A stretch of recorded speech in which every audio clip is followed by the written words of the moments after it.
Fala galera, tudo bem? Pessoal, sejam extremamente bem-vindos a mais uma resolução de simulado, e agora o primeiro simulado aí, Gênios, né, 2025 aí, em parceria com o professor Ronda Móvel. Pessoal, alguns comentários. Primeiro, lhe parabenizar por ter dado play aqui, né, sinal que você realmente quer aprender a mais e ver o que é que errou. 2 pontos. Primeiro ponto, o simulado sim está no nível, eu coloquei acima do Enem, um pouco, certo? Mas tudo que está lá, com certeza, está no edital aí disponibilizado pelo INEP, né, tá na matriz de referência, e tudo é caível. E foquei o de mais recorrência, certo? Claro que nem todo o conteúdo que normalmente cai eu coloquei, mas eu optei por priorizar os de mais relevância, né? E aí, dos que eu coloquei, eu só acrescentaria ali para você revisar, que eu não coloquei lá, reações orgânicas e soluções, beleza? O resto aí foi um excelente simulado, então, nível alto, beleza?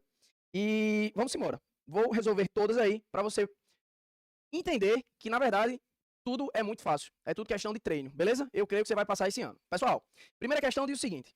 Durante a expedição científica em regiões de altas altitudes, um pesquisador permanece por um período de 21 dias em um ambiente fechado, sem acesso direto ao ar exterior.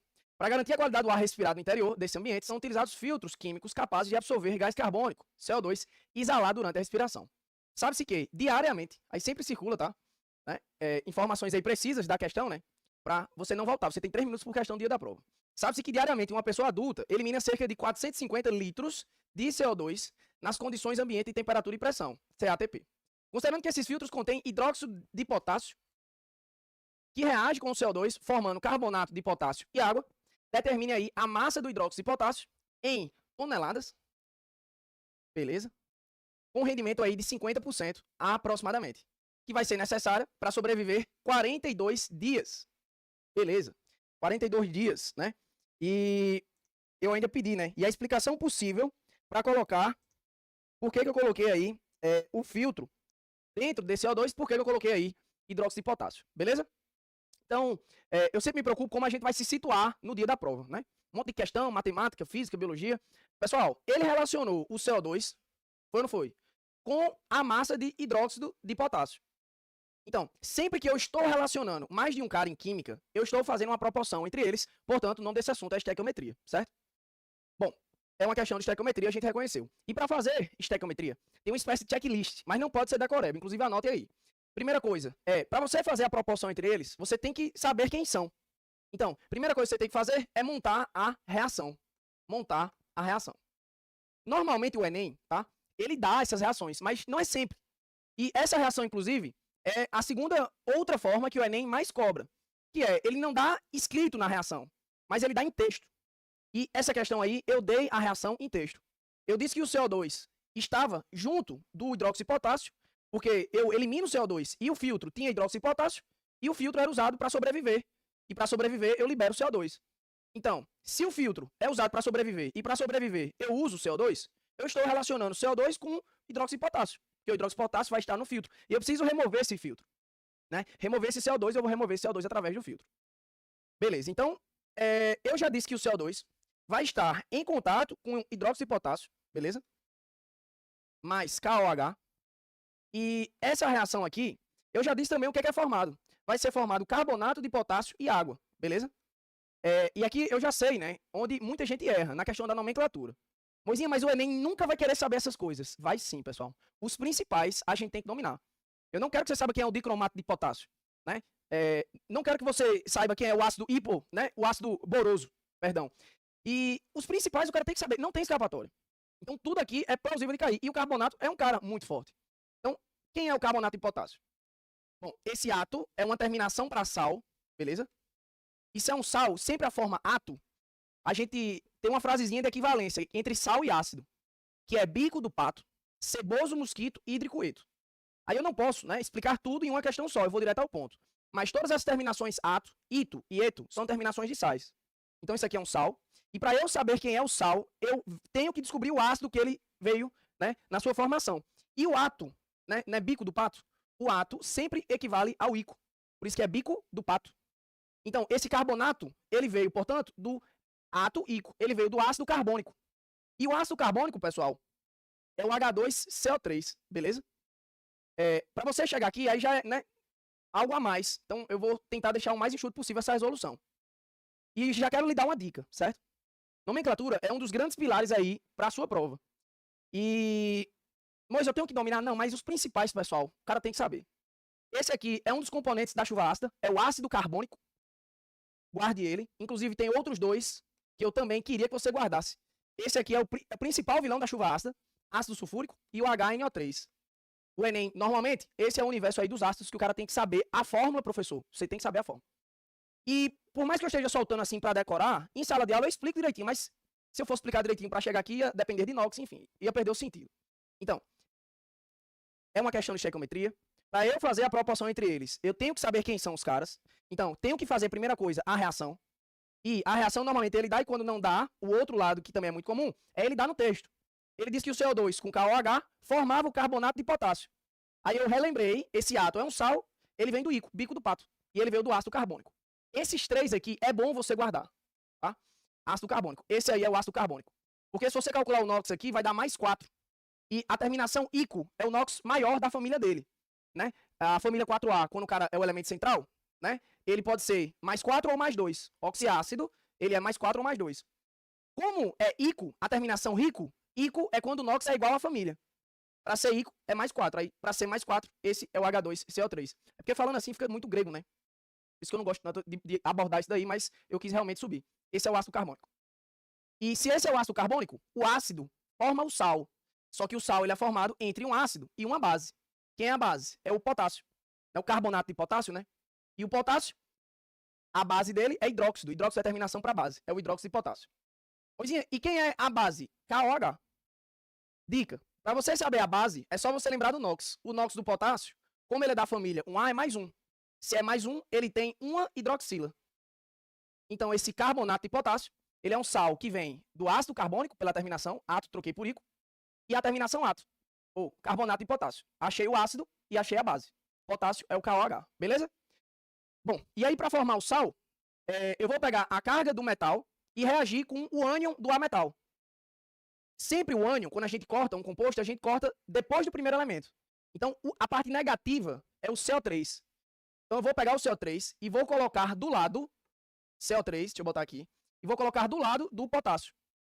E aí, quando você coloca um do lado do outro, você está formando o seu sal. Toda a formação de composto iônico é isso. Então, carbônico é o ácido carbônico. O átomo é sempre a parte negativa, que é o CO3. Vou pegar o CO3 e vou botar do lado do potássio. Quando você vai formar um composto, é um do lado do outro e você bota o NOx deles. O NOx do potássio é mais 1 e o CO3 é menos 2. Por quê? O hidrogênio é mais 1 a carga dele. Mais 1 vezes 2, mais 2. Se aqui é mais 2, o outro lado todinho para dar 0 tem que ser menos 2. Beleza? Então, mais 1 com menos 2, cargas diferentes a gente inverte, vai dar o K2CO3. Tudo bem? Se o que eu fiz aqui foi grego, pessoal, finja que essa questão agora, né, para título de prova, a questão começou agora. Vamos dizer que ele tivesse dado que o carbonato de potássio é o K2CO3, beleza? Pronto. E eu disse que esse com esse formava o carbonato de potássio, que a gente deduziu, e água. Pronto, mais água. Então agora eu tenho reação. E sempre que eu tenho reação, eu tenho que ver se ela está o quê, pessoal? Balanceada. Então pegou uma questão de estequiometria, para fazer a proporção, tem que ver se tem reação, agora tem, e tem que balancear. E a ordem de balanceamento é um método mnemônico chamado de macho, beleza? Falando de verdade. Se essa parte aqui, para achar o cara, foi ruim, finge que agora ele deu, certo? Para título de prova, de verdade. Bom, macho, metal. Começa pelo metal, que é o potássio. Se aqui tem 2 potássios, aqui tem que ter 2.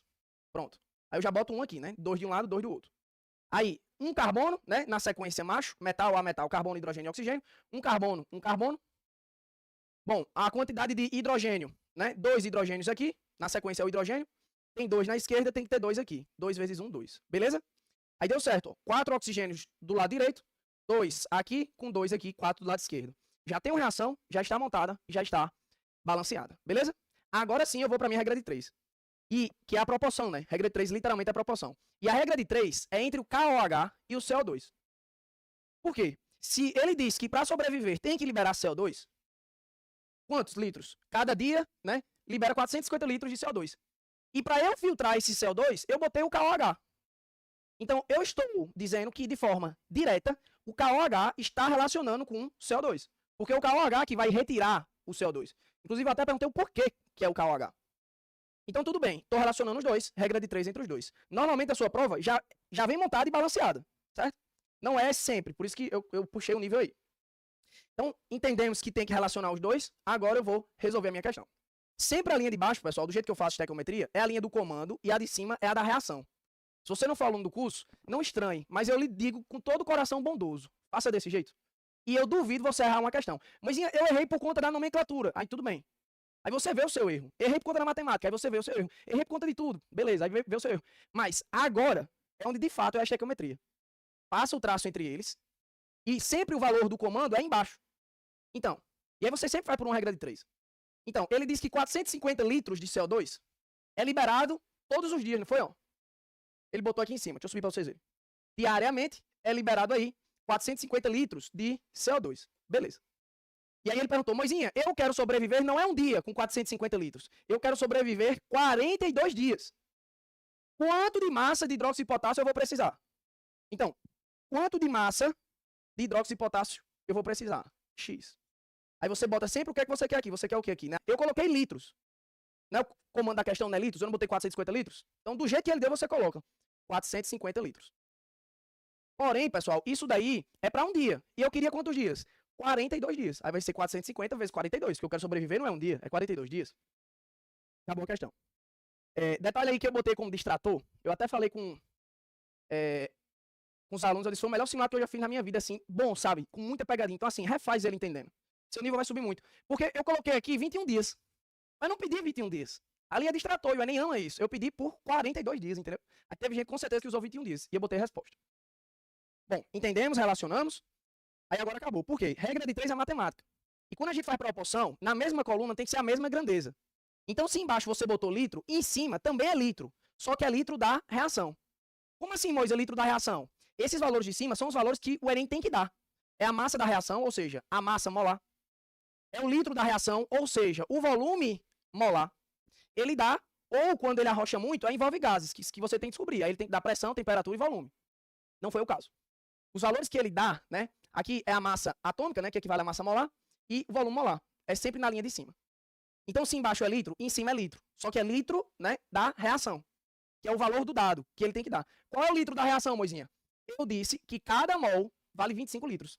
Esse mol a menos 1 é divisão, lembra? É por mol. Ou seja, se é por mol, é em 1 mol. Então, se embaixo é litro, em cima é litro da reação. 25 litros. Por mol, beleza. Mas tem quantos mols? Tem quantos carinhas? Um carinha, vezes 1. Do outro lado, você quer a resposta em quê? Em massa? Pronto. Se embaixo é massa, em cima é massa. Mas é massa o quê, Moisinha? É massa do cara, é a massa da reação. E a massa da reação, o volume da reação, é o valor do cara da reação, que é os dados que ele tem que dar. Então, quanto é a massa do cara da reação, Moisinha? Porque eu quero massa embaixo. A massa do cara da reação é a massa do KOH, é a massa molar dele. E como é o KOH, o potássio vale 39, 39 mais 17. Vou fazer aqui, tá, gente? Eu tô bem cansadinho, não vou fazer essas contas na mão, não. Vai dar 56. Então, seria 56 gramas por mol. Beleza? Então, se embaixo é massa, em cima é massa, mas é a massa do carinha, 56. Mas é em quantos carinhas, né? Gramas, né? Porque ali é gramas. É em quantos carinhas? Isso aqui é para um carinha, mas são 2 vezes 2. Beleza? Acabou a questão. Por quê? Litro, esse cara vai multiplicar o x, né? Depois passa dividindo. Então, litro corta com litro. Ah, Moisinha, eita, gente, eu falei rendimento, não foi? Pronto, pega a dica. Muito provavelmente, se você não é meu aluno, você faz rendimento por fora, né? Aí eu vou lhe dar a dica. Lembra que eu sou seu amigo, seja você meu aluno ou não. O professor tem que fazer o bem. Rendimento e ou pureza, você coloca esquerda embaixo. Onde tiver a reação, quando você montar na sequência da reação normal, quem tiver esquerda embaixo, você bota. Então, o rendimento da reação era 50%, aí você bota 50%. Mas se quiser fazer normal, você descobre o valor todo é 100%, 50% é a metade, beleza? Bom, agora é matemática, né? 2 corta com 0,5, vai dar 1. Sua conta vai ser 450 vezes 42, vezes 56, dividido aí por 25, beleza? Então, 450 vezes 42, vezes 56, dividido aí por 25, beleza? Então, quando você faz isso aí, vai dar aproximadamente, eu queria aproximadamente, né? O Enem ama aproximadamente, 42.336 gramas. Eu sempre dou essa dica para meus alunos, né? Perceba, eu só lembro hoje de uma questão da história do Enem. Eu já botei de propósito, né? Eu só lembro de uma questão na história do Enem que ele coloca nas alternativas 02, 002, 00002. Meu amigo, não tem isso nas alternativas. Se você olhar, é todo mundo diferente. Então, Moisinha, ele queria em tonelada. Beleza. Mas você tem 3 minutos por questão. O gabarito tem que ser alguma que tem o número 4. Só tem uma que tem o número 4. Gabarito letra A. Eu tramontino, tu tramontina, nós tramontinamos. Porque eu sei que às vezes o cara não tem tempo ou até mesmo não sabe transformar de grama para tonelada. Aí foda-se, eu tô pensando em prova. Certo? Eu já achei a resposta. Mas, professor, faça aí a transformação. Faço. Aqui em cima, aqui você achou em grama porque foi a única unidade que sobrou. Aí de grama para tonelada, de grama para quilograma eu divido por 1000. E de quilograma para tonelada eu divido por 1000. Ou seja, de grama para tonelada eu divido por 1 milhão. Então, e esse valor em tonelada vai ser 42336 dividido por 1 milhão. Ou seja, vezes 10 a menos 6. Aí você pode voltar, né, para deixar em ordem de grandeza, maior ou igual a 1 e menor que 10. Você pode deixar 4,2 e volta 4 vírgulas, né? 1, 2, 3, 4. Quando anda para a esquerda, a gente aumenta lá. Ou então, só dividir por 1000. Vai ficar 4,2 vezes 10 aí, a menos 2 toneladas. Beleza? Batendo aí o gabarito. E interessante aí nessa questão que... Ah, Moisés, tu queria que eu fizesse em 3 minutos. Pessoal. Mas no dia da prova tem questão difícil. Essa seria difícil. Não pela estequiometria em si, mas pelo raciocínio dela. Pela interpretação, né? Principalmente, pasmem, pela nomenclatura. Então, as difíceis você deixa pro final. Dá tempo, você faz. Certo? Essa é a ideia, né? A ideia não é simular a prova. Bom, e o mais interessante é você aprender. Por quê? Eu ainda queria a explicação possível para colocar o filtro. Por que esse filtro foi hidróxido de potássio? Eu achei interessante essa questão, né? Por que foi hidróxido de potássio? Queria até que você anotasse. Porque o CO2, pessoal, ele é um óxido, certo? Ácido. Se você olhar para o óxido e ele não tiver metal, ou seja, covalente, e não for CO, NO e N2O, ele vai ser um óxido ácido. E para combater um ácido em química, a gente sabe que eu tenho que botar o quê? Uma base. Então, eu botei uma base porque esse cara tem características ácidas. Por isso que aqui está acontecendo uma neutralização, formando sal mais água. Beleza? Por isso o gabarito aí é letra A. Teve aluno que perguntou, professor, mas não é uma base forte para o cara tomar, né? Ele não está tomando. Isso aqui está acontecendo num filtro. Melhor ainda. Por que ele libera CO2? Olha que questão massa. Porque quando a gente respira, eu puxo o CO2 e sopro o CO2. Se eu não eliminar o CO2, como ele é ácido, ele vai deixar o seu sangue ácido e você vai morrer. Por isso que a gente tem que eliminar. Quer dizer que se você não respirar, professor, a gente tem uma acidose no sangue? Beleza? A gente tem uma reação de equilíbrio aí, mas, de fato, pensando aí na sua aprovação, eu queria que você refizesse ela, entendendo tudo. A parte que eu fui um pouquinho rápido foi aqui da nomenclatura, porque se eu for relembrar todo o histórico aqui também, né, não teria sentido. Beleza? Tudo certo, pessoal? Aí veja, eu só botei 1 a 4. Não bateu 1 a 4? Não tem nenhum outra 4. Beleza? Questão boa. Pessoal, questão de número 2. Questão muito boa, certo? Questão número 2 diz o seguinte. Em 12 de março de 2019, um incêndio também difícil, certo? Um incêndio de grande proporção atingiu um laboratório clandestino, localizado na região da Amazônia, onde eram armazenadas substâncias utilizadas na mineração ilegal de ouro. Durante a queima, temperaturas chegaram a alcançar 628 Kelvin. Investigadores identificaram a presença de mercúrio metálico no local. Utilizado no processo de amalgamação, técnica em que o mercúrio é misturado ao ouro bruto para separar impurezas por afinidade química. O mercúrio, embora eficiente nesse processo, está relacionado com impactos ambientais. Um dos efeitos é quando o mercúrio se transforma em compostos como o metilmercúrio, que afeta aí o sistema nervoso central. O mercúrio apresenta ponto de fusão de menos 38,8 graus Celsius e ponto de ebulição de 357 graus Celsius, o que faz com que sua volatilização ocorra facilmente, mesmo em incêndios domésticos. A liberação de vapores de mercúrio na atmosfera representa grave risco ambiental e de saúde pública. Considerando que o mercúrio foi levado de forma clandestina e estava, inicialmente, a uma temperatura de 233 Kelvin, o gráfico hipotético e possível que representa o que aconteceu com o mercúrio e o impacto ambiental que pode estar associado respectivamente. Pessoal, bom, agora essa minha aqui não tem respectivamente, né? Mas na prova de vocês vai ter, aí eu não vou nem cortar esse vídeo, beleza? É porque só tem um gabarito possível. Bora lá.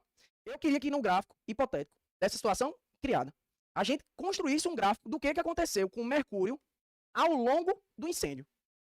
E a primeira coisa que a gente tem que lembrar é qual foi a temperatura do incêndio? Porque ele disse que a temperatura do incêndio alcançou aí 628 Kelvin. Beleza.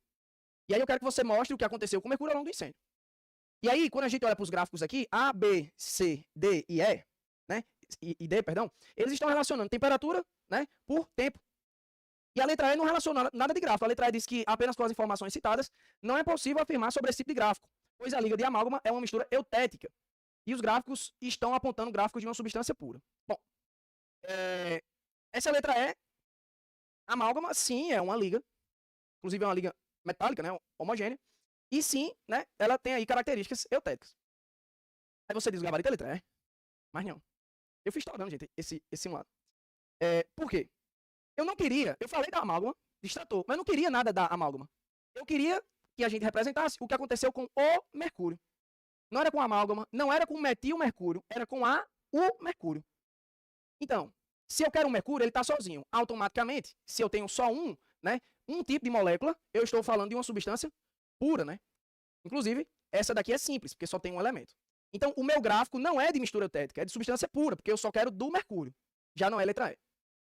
E se é de substância pura, o meu gráfico ele tem que demonstrar as características da substância pura. E a gente sabe que uma substância pura ela é definida porque ela tem composição constante, bem definidas. E como é só ela que forma, né, ela mesma, né, só tem ela, por isso que ela é pura, o gráfico vai ter que ter o ponto de fusão e o ponto de ebulição dela. Se é substância pura, ela está sozinha, o gráfico tem que ter o ponto de fusão e ebulição da substância pura. Ou seja, tem que ser o dela, tem que ser constante, não pode variar.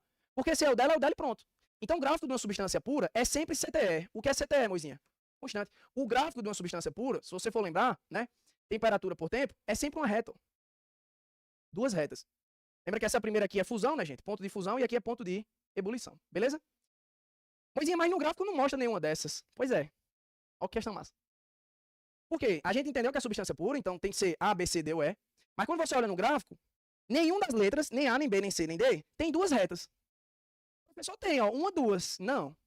Essa primeira região do gráfico é uma região que a gente está aumentando a temperatura. Ó. Então, essa primeira região do gráfico é uma curva de quê? Aquecimento. E a outra eu estou diminuindo. Então, é uma curva de resfriamento. Se você olhar de todo mundo, é assim, ó. Aquecimento, aqui não tem a curva de resfriamento, mas esse lado aqui todinho está diminuindo. Então, é o lado do resfriamento. Só não tem o valor do resfriamento aqui, né? Só tem do aquecimento. A reta do resfriamento não tem. Então, todas, se você olhar, tem aquecimento e voltando. Aquecimento e voltando. Ou seja, aquecimento e resfriamento. Beleza, estamos construindo do zero. Professor, mas por que não tem as duas de aquecimento? Porque se é substância pura, tem que ter as duas. Tem. Mas, para ter as duas, tem que atingir o ponto de fusão e o ponto de ebulição. Aí tem as duas. Eu não queria demonstrar o cara?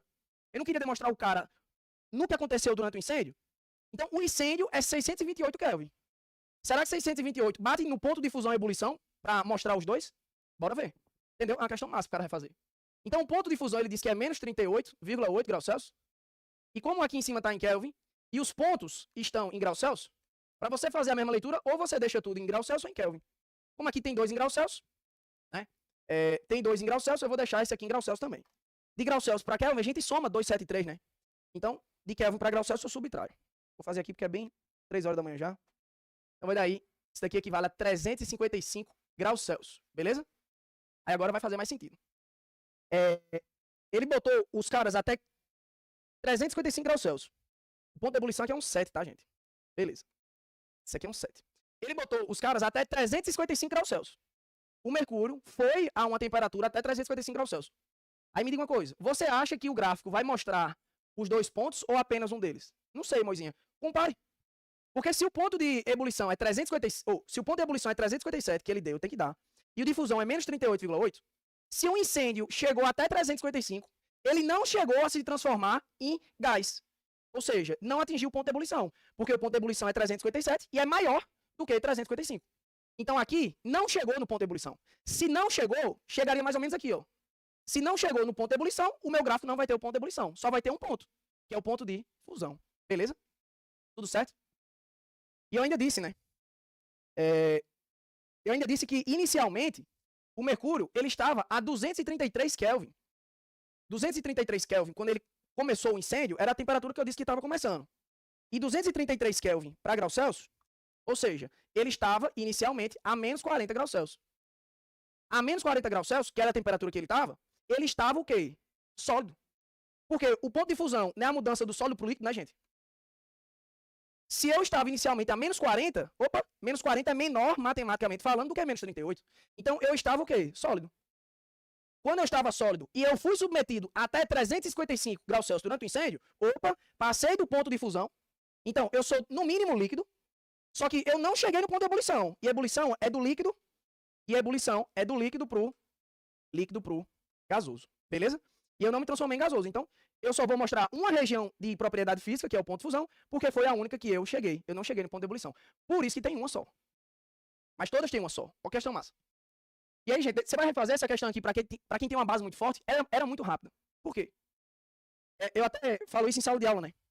Só tem uma substância do mundo que você tem que saber o ponto de ebulição e o ponto de fusão. Pro Enem, que é a água.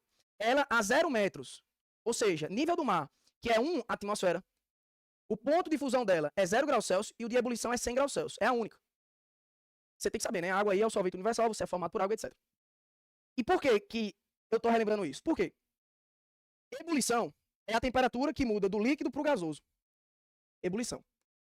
Se eu olho o contrário, eu tenho o cara que tem o mesmo valor, só que é o contrário. Ebulição e fusão, eu não aqueço, né? Sólido, líquido, gasoso, da esquerda para a direita eu aqueço, eu absorvo a temperatura, é processo endotérmico. E quando eu olho para o contrário, eu libero calor, é isso. Então, ebulição é 100 graus Celsius da água. E o contrário de ebulição é liquefação ou condensação. Qual é o ponto de liquefação da água? 100 graus Celsius. Poxa, coisa, é a mesma coisa? É.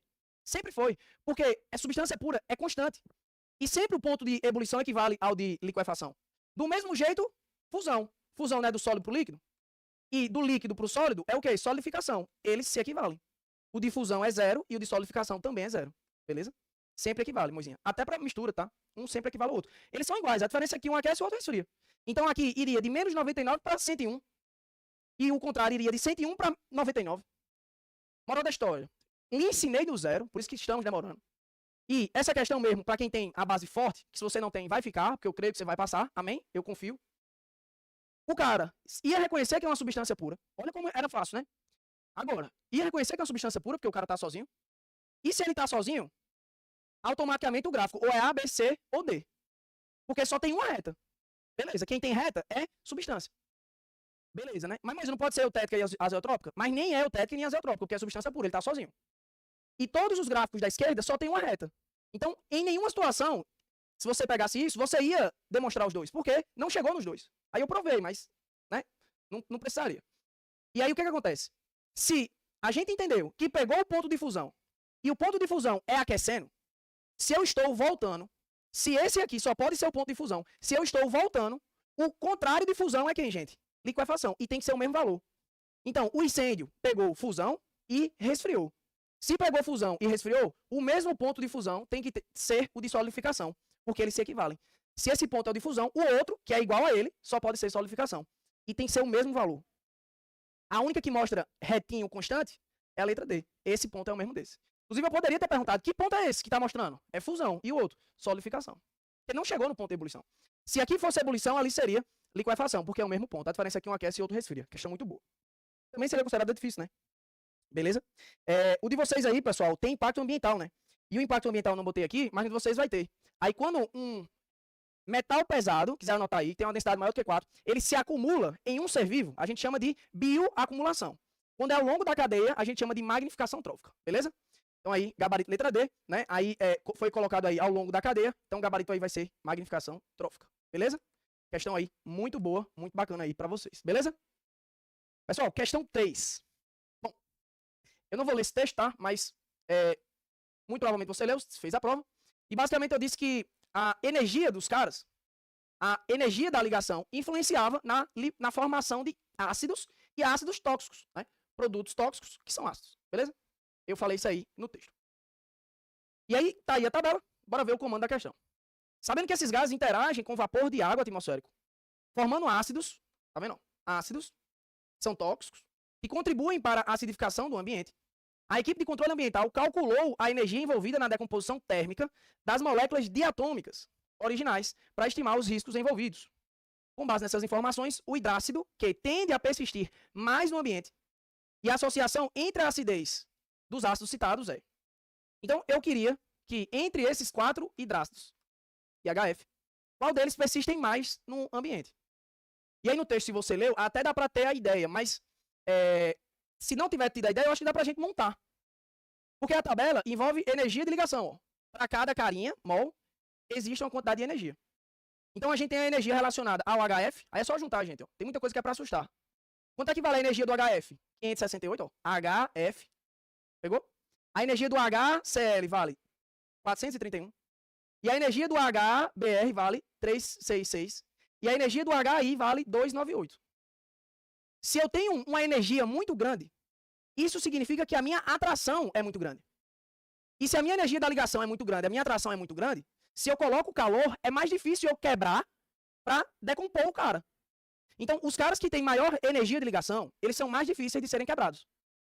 Mas eu não queria que você olhasse para isso com um olhar de tipo, caralho, eu tinha que saber isso. Eu falei de romper ligação, né? Dá para ter a ideia, né? Dá para ver que a quantidade de energia envolve o quanto ele vai ficar no meio ou não. Então, eu dei indício no texto para você ter essa dedução. Mas se não desse, eu acho que vale a gente montar esse raciocínio. Porque se aqui é energia de ligação e os caras estão juntos, quanto mais juntos, mais atração, maior a energia. E por isso que eu disse que a energia está envolvida aí na decomposição. Então, quem tem mais atração, tem maior energia, é mais difícil de ser decomposto. Então, ele vai se acumular. Se é mais difícil quebrar, ele vai se acumular. Beleza? É a mesma coisa, pessoal, do NaCl e da água. Quem é mais difícil de você quebrar aí? Com certeza é o sal de cozinha. O sal de cozinha tem mais atração, tem maior energia, é mais difícil eu quebrar. A água é mais fácil. Por isso que a água vai embora e o sal fica. É a mesma ideia, entendeu? Eu, na verdade, botei esse gráfico só para assustar. Pra gente ir se acostumando, mas você viu que é fácil aí, a interpretação. É só ligar os pontos, né? Aí a gente vai treinando. Então, de fato, o que vai ter maior energia é o HF, que é 568. Então, só com isso, eu já vou cortar os ácidos que não tem o flúor. Esse aqui não tem flúor. Esse aqui tem flúor, né? Então pode ser. Eu queria o que persistisse mais. Vou cortar o que não tem flúor, porque é iodídrico. E vou cortar também o bromo, né? O bromo não tem flúor. Ou é C ou é. Precisa de coisa simples, direto no nível da prova. Aí eu já coloquei de propósito, porque tem gente que se assusta com o nome. Mas veja, aqueles não são os caras? Então, se aqueles são os caras, esses vão ser os prováveis nomes. O único que não é o clórico. Porque ácido clórico seria aí o HClO3, beleza? Aí já estaria errado. Todas as terminações ico e oso são ácidos que têm oxigênio. Esses aqui, nenhum tem. Todos que não têm oxigênio é a terminação hídrico, lembra? Ácido clorídrico do estômago. Então, eu queria o mais persistente, então é o que tem maior energia, é o HF, a gente deduziu. O gabarito é COE. Bom, o que é que diz a letra C? O ácido fluorídrico, que tem energia equivalente a 468, beleza? E uma vez que possui maior energia de ligação entre os ácidos de hidrogênio, irá dificultar sua decomposição, beleza? Apesar de favorecer ácido desde o meio, devido à ligação ser mais difícil de ser quebrada, isso irá justificar ele ser o mais ácido entre os ácidos citados. Falso. Então o gabarito tem que ser letra E. Que é, né? O que muda da C para E é que ele diz que como tem uma energia de ligação muito grande, é muito atraído, isso justifica o fato dele ser menos ácido entre os ácidos citados. E é um fato. Quando você olha para os hidrácidos, quais são os hidrácidos fortes? Os ácidos que não têm oxigênio, quais são os fortes? Inclusive anota se você não sabe. É todo mundo da família 7A. Menos o flúor. O flúor, ele é o único que é o quê, pessoal? Moderado. O resto é forte. E por que o flúor, ele é moderado? Se ele é o mais eletronegativo da química. Lembra? Fui ontem, fui, né? Porque é justamente isso. Como ele é muito negativo, e o hidrogênio é positivo, né, em relação a ele, só pode ser positivo, né? Se um é muito negativo, o outro só pode ser positivo. Só tem os dois.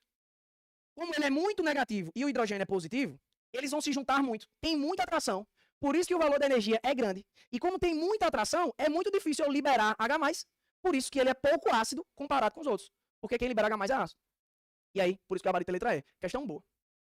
Não consideraria difícil, mas pelas outras duas aí, eu acho que essa é a mais tranquila. Beleza? Questão 4. Pessoal, coloquei aí, né, as vitaminas D e a penicilina G, beleza? O texto aí eu vou pular, né, porque não vai influenciar, para deixar a questão rica. Você deve ter lido aí. E eu queria aí que você fizesse a comparação na estrutura, com base na comparação estrutural da penicilina G cristalina e vitamina D2, é possível evidenciar que, letra A, ambas as moléculas são anfifílicas. Então, anfifílica, quando você pega isso, anfi é 2. A filia é afinidade. Então, seria dupla afinidade. Quando você escuta isso, é porque ela tem parte polar e apolar ao mesmo tempo.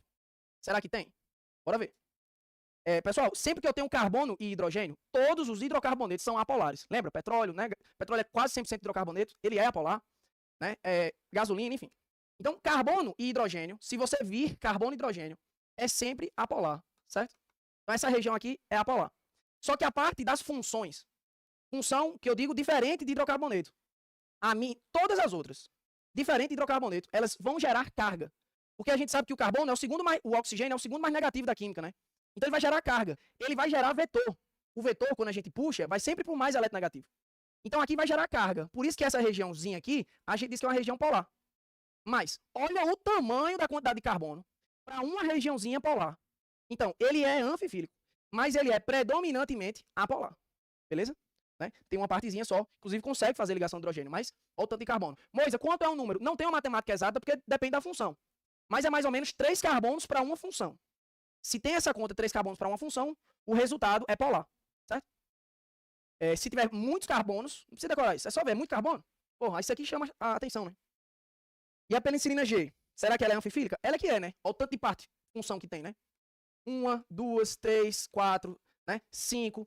Então, eu vejo aqui que é mais ou menos igual, tá vendo? É no olhômetro. Mais ou menos iguais as funções para os carbonos. Então, esse cara aqui tem as duas partes, carbono e função, né? Diferente de hidrocarboneto. Ele é anfifílico também, mas ele é mais polar. Porque quando é até igual, né? Só vai ser apolar, pessoal, resumindo, só vai ser apolar quando tem muito mais carbono do que função. Quando for esse cenário é apolar. Quando é mais ou menos igual, tem muita funçãozinha, é polar. Mas ele tem as duas partes, ó, beleza? Mas ele é mais polar. Não deixa de ser anfifílico. Verdadeiro, né? Ambas as moléculas são anfifílicas e heterocíclicas. Falso. Para ser hétero é uma cadeia heterogênea, tem que ter um cara diferente no meio da cadeia, tem que ser no meio. E quando você olha aqui para a vitamina D2, não tem ninguém no meio. Tem aqui, mozinha, mas esse é um heteroátomo? Não é. Essa cadeia é homogênea, seria homocíclica. Beleza? Possuindo sistemas conjugados responsáveis por sua atividade biológica e estabilidade em solução aquosa. Bom, ele tem sistema conjugado, mozinho, os dois? Tem duplas conjugadas. Os dois. Né? Aqui a gente vê dupla, simples dupla, né? Conjugado. Conjugado alternado é a mesma coisa. Mas, professor, aqui não tem não, professor. Tem. Aí eu botei de pegadinha. C6H5, pessoal, é uma estruturazinha que é do primo do benzeno. Eu não quero nem que você guarde esse cara, fenil, foda-se. Mas o cara que eu peço para os meus alunos guardarem, eu queria que você guardasse. É esse cara aqui, ó, é o benzeno. Né? Quando você bota as fórmulas, né? Bota os carbonos e os hidrogênios, você vai ver que ele é C6H6. Eu até tiro onda, né? O que é que 6 carbonos e 6 hidrogênios foram fazer na igreja? Foram se benzer. Esse é o benzeno. E esse, para esse, o que é que muda? Um hidrogênio. Então, se muda um hidrogênio, inclusive, né? Se muda um hidrogênio, mudou porque o hidrogênio saiu e essa outra parte aqui, ó, é quem tá ligado na cadeia. Tá percebendo? Resumindo, se mudou um hidrogênio, o resto todinho permaneceu. Beleza? Então, ele é um cara aí que eu quero que você lembre a fórmula dele. Beleza? Então, aqui, quando você olha, não tem duplas alternadas. Mas aqui tem. E isso é isso. Mas pode chegar tanto no Enem? Pode, pessoal. E não é difícil isso. Ele é um capitão da química orgânica, né? Então tem sim dupla alternada aqui e aqui. Mas tá errado por conta aí da heterocíclica, beleza? Essa é heterocíclica. Um heteroátomo, 2, 3. Tem 3 heteroátomos, beleza? B. A presença de carbono quiral na penicilina G e na vitamina D2 garantem a existência de isomeria geométrica. Falso. Se tiver carbono quiral, pessoal, gera aí a isomeria óptica, certo? Vamos ver se tem carbono quiral. Tem, ó. Esse carbono aqui, uma ligação, 2, 3. Você preenche com hidrogênio, 4. Um carbono quiral, 2, 3 carbonos quirais. Lembra que carbono quiral só faz ligação simples, né? Porque tem que estar ligado a 4 grupos diferentes. Se ele faz 4 e tem que ter 4 pessoas, ele só pode existir quando faz ligação simples. Aí, você preenche com hidrogênio, né, na fórmula de bastão, até fazer as 4 ligações. E essas ligações afastadas e pretonas, lembra que é uma simples normal. Né? Então, um carbono quiral, 2, 3. Aqui tem um hidrogênio. Essa região todinha é diferente dessa. Mas aqui não é carbono, aqui é carbono. Eu não olho o próximo. É a ligação toda. Então, 3 carbonos quirais. E lá em cima eu tenho 6, ó. Vou só destacar aqui, tá? 1, 2, 3, 4, 5, 6 carbonos quirais. Depois você refaz com calma aí. A vitamina D2 só tem 6 e a penicilina G só tem 3. Aqui não é, ó. Tá vendo que esse cara é igual a esse, ó? Beleza? Tá errado aí por conta da isomeria, né? Então, os dois têm carbono quiral. Beleza? E ele disse também que a penicilina G apresenta um grupo funcional com características ácidas. Verdadeiro, ó. Esse grupo aqui é o grupo aí, ácido carboxílico. Beleza? Show de bola. Aí tá errado, né? C. A penicilina G cristalina é uma substância que apresenta 3 ligações duplas conjugadas. Tem, mozinha, 3 duplas conjugadas? Tem. Professor, e isso daí, C6H5, não pode ser carbono retinho, não? Não sei. Você acha que pode? Eu gosto de riscar. Tentei botar os carbonos retinhos pra ver se bate a quantidade de hidrogênio. Impossível. Só nas pontas aqui vão ter 6, né? E aqui no meio não vai ter, não? Então, é o único cara da química orgânica que eu queria que você guardasse. É o do benzeno. Esse não é 100% benzeno, que é C6H6. Mas se você tira o hidrogênio, só vai vazar o cara que fora. O resto permanece. Benzeno tem 3 duplas alternadas, logo, esse cara tem 3 duplas alternadas. Esse é esse, beleza? Então, verdadeiro, né? 3 duplas alternadas é heterocíclica, a penicilina é heterocíclica. Enquanto a vitamina D2 apresenta 6 carbonos quirais, que a gente viu os 6, além de duplas conjugadas. Tem duplas conjugadas, dupla, simples, dupla. O que contribui para a sua atividade óptica. Verdadeiro. Né? Ela tem duplas conjugadas e tem carbono quiral. Se tem carbono quiral, tem aí isomeria óptica. Beleza? E aí, pessoal, eu acredito aqui que no português, eu vou até corrigir. Eu acho que aqui é um pronome relativo, não lembro mais disso. Tá apontando que a dupla conjugada faz relação com a atividade óptica, né? Mas eu vou corrigir isso. Tô gravando antes, vocês fazerem essa prova. E aí não vai ter esse distrator, beleza? Vou só colocar um ponto aí. Tudo bem? Beleza? Show de bola? Então aí, gabarito letra C. A letra D. A penicilina G cristalina apresenta pelo menos as funções amina. Ó, aqui é uma amida, ó. C dupla O ligada a N é uma amida. Beleza? Tem amida, tem amina. Aqui também é uma amida, professor. Tudo isso aqui é um só. Sempre que um carbono está ligado a dois grupos ao mesmo tempo, que não for carbono, é tudo uma coisa só. Então a penicilina G, ela não tem amina. Ela só tem amida. Então já está errado, né? Então, duas amidas, certo? E éster. Nem éster tem. Beleza? E um anel aromático heterocíclico. Falso, né? Ele tem uma estrutura aromática, mas não é heterocíclico. Beleza? A cadeia aqui é heterocíclica, não anel aromático. Enquanto a vitamina D2 apresenta 28 carbonos, tem 28 carbonos, que podem ser sp3 ou sp2, mas não sp, verdadeiro. Lembra que sp3 é só ligação simples, né? E sp2 é uma dupla. Então, quando eu olho aqui para a estrutura da vitamina D, só tem carbono que tem simples ou uma dupla. Então, ou ele é sp3 ou sp2, beleza? Aí, pessoal, essas coisas eu tô um pouquinho direto, já deve ter passado as meia hora de resolução, beleza? Tem como eu provar tudo também. Letra E. A penicilina G cristalina é uma substância que apresenta 3 heteroátomos. Então, 1, 2, 3, verdadeiro. Enquanto a vitamina D2 apresenta 7 carbonos sp2 em toda a sua estrutura. Bom, sp2 faz uma dupla, né? Então, ele tem uma, isso aqui é um carbono. Um carbono sp2, 2, 3, 4, 5, 6, 7, 8. Tem 8 carbonos sp2. E eu botei 7 justamente contra esse aqui, ó, porque vai ter muita gente que não vai considerar. Eu botei em toda a sua estrutura, né? Ele não tem 7, ele tem 8, beleza? Então aí estaria errado também. Gabarito aí, letra C, beleza? Lembrando que aqui eu vou remover agora, né? Porque no português está dizendo que a dupla é quem deixa óptico, né? E não é. Beleza? Aí a sua questão não vai ter isso. Tudo certo, pessoal? Então, boa, viu? Boa. Eu consideraria difícil também. Eu não brinquei quando eu disse que eu ia subir o nível do simulado, tá bom? Pessoal, questão de número 5. Diz o seguinte. Durante um ciclo de treineiros em La Paz, a mais de 3.600 metros de altitude, uma delegação brasileira observou simultaneamente dificuldades no preparo térmico dos alimentos básicos, como ovo e arroz, além de alterações laboratoriais envolvendo aumento de hematócrito, viscosidade sanguínea e queixas de cefaleia, né? Elevação da viscosidade sanguínea e queixas de cefaleia em alguns atletas. Então, quando subiu, teve alteração laboratorial nisso daí, aumento do hematócrito, subiu a viscosidade, dor de cabeça, disse que teve, né, um pouquinho de dificuldade no preparo dos alimentos e esses sintomas, lá em La Paz. Lá em cima, né? Sabe-se que a diminuição da pressão atmosférica afeta diretamente o equilíbrio físico das soluções aquosas e a disponibilidade de oxigênio para os tecidos. Essa relação entre altitude e temperatura de ebulição da água, fenômeno que, ao lado da adaptação fisiológica induzida pela hipóxia, tem impacto tanto na alimentação quanto no desempenho metabólico dos atletas. Graficamente tem-se. Aí, pessoal, o gráfico é um negócio que o cara se assusta, né? Mas veja, eu botei só para ele assustar mesmo. Aí é bom errar comigo. Aí você vê o que o gráfico diz. O que o gráfico diz? Aqui é oxigênio. Então, começou lá em cima, né? E à medida que desceu, foi para lá em 3.600 metros, mais ou menos aqui, a quantidade de O2 diminuiu. E há menos oxigênio disponível. Beleza? Foi só isso que disse. E, na verdade, eu falei isso aí no texto. Né? Diz que à medida que subia, tinha hipóxia, né? Hipo é pouco oxigênio. Esse gráfico aí, nada é a mesma coisa, certo? Só para assustar, e aí a gente vai trabalhando em cima disso.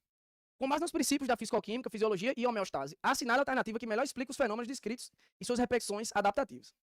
A redução do ponto de ebulição da água, com o aumento da altitude, provoca aceleração do tempo de cozimento. Falso. Pessoal, já anota isso, tá? Se você errou. Sempre que eu tenho regiões de grandes altitudes, né? 3.600 metros, e aqui é nível do mar, que é 0 metros e 1 atm, beleza? Sempre aqui embaixo, em baixas altitudes, eu tenho uma coluna maior de ar. Então aqui eu tenho mais O2. Se eu tenho mais gás dificultando a mudança de estado físico, porque a gravidade puxa para baixo. Resumindo, como aqui embaixo tem mais gás, os gases eles dificultam a mudança do estado físico. A resistência, literalmente. Por isso que aqui embaixo, sempre em regiões de baixa altitude, como tem mais gás, a gente tem mais pressão. Pressão é o gás, né? Tem mais regiões, logo tem mais gás. Portanto, tem mais pressão aqui embaixo, sempre a pressão é maior. E como tem mais gás, tem mais pressão, dificulta mais a mudança do estado físico. Por isso que aqui embaixo, sempre o ponto de ebulição é maior do que lá em cima. Então, se eu vou lá para cima, aqui em cima, regiões de aí você inverte. Em regiões de grandes altitudes, eu tenho pouco oxigênio, por isso que a gente chama de ar rarefeito. Se tem pouco oxigênio, tem pouca pressão. Logo é mais fácil mudar o estado físico, por isso que menor é o ponto de ebulição. Então, se eu lá em cima diminuo o ponto de ebulição, eu vou ficar gás numa temperatura mais rápida, porque a ebulição não é a temperatura para se transformar em gás. Então, a água, ela fica líquida aqui até 100 graus Celsius, porque o ponto de ebulição da água é 100. Então, ela fica líquida, cozinhando o alimento até 100 graus Celsius. Lá em cima, não.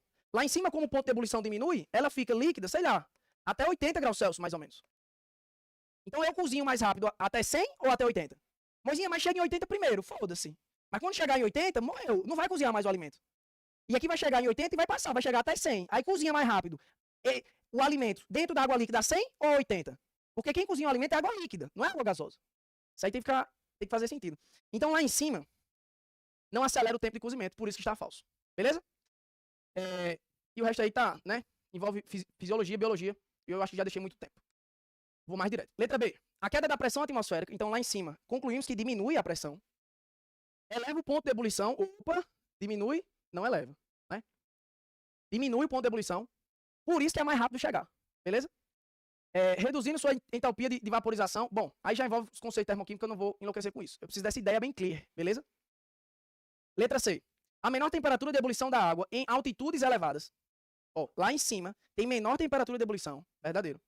Reduz a eficiência da transmissão térmica no preparo de alimentos. Então, eu vou lá em cima ter mais dificuldade para cozinhar o alimento. Reduz a eficiência da transmissão térmica. Ou seja, se lá embaixo eu vou ter mais dificuldade para cozinhar um alimento, lá em cima eu vou ter mais dificuldade para cozinhar um alimento, com certeza eu vou reduzir a transmissão térmica de calor. Porque o calor, pela lei da termodinâmica, ele sempre passa de uma temperatura maior para uma temperatura menor. Se lá em cima eu fico líquido numa temperatura menor, eu vou passar calor mais devagar, vai ter mais dificuldade. Beleza? Então, verdadeiro, né? Por isso que cozinha menos lá em cima. Bom, enquanto a baixa pressão parcial de O2, lá em cima tem pouco O2, eu disse no gráfico, no texto, e a gente concluiu aqui. Isso ativa a secreção de EPO, que é a eritropoetina, pelos rins, o que leva ao aumento de hematócrito e viscosidade sanguínea, podendo causar cefaleia por hiperviscosidade. Atletas de futebol que moram em baixas altitudes fazem isso para ter mais eritropoetina e assim ter melhor rendimento energético. Verdadeiraço, melhor que isso impossível. Aí você, professor, tinha que saber se viscosidade, dor de cabeça. Tu é médico, eu não sou não. Claro que não, bobinho, né? No texto, eu disse, lá em cima, dor de cabeça e viscosidade. E aumento de hematócrito. É sério, para ninguém achar que, né? Essas informações aí são de interpretação de texto. E é um fato. Inclusive, anote isso.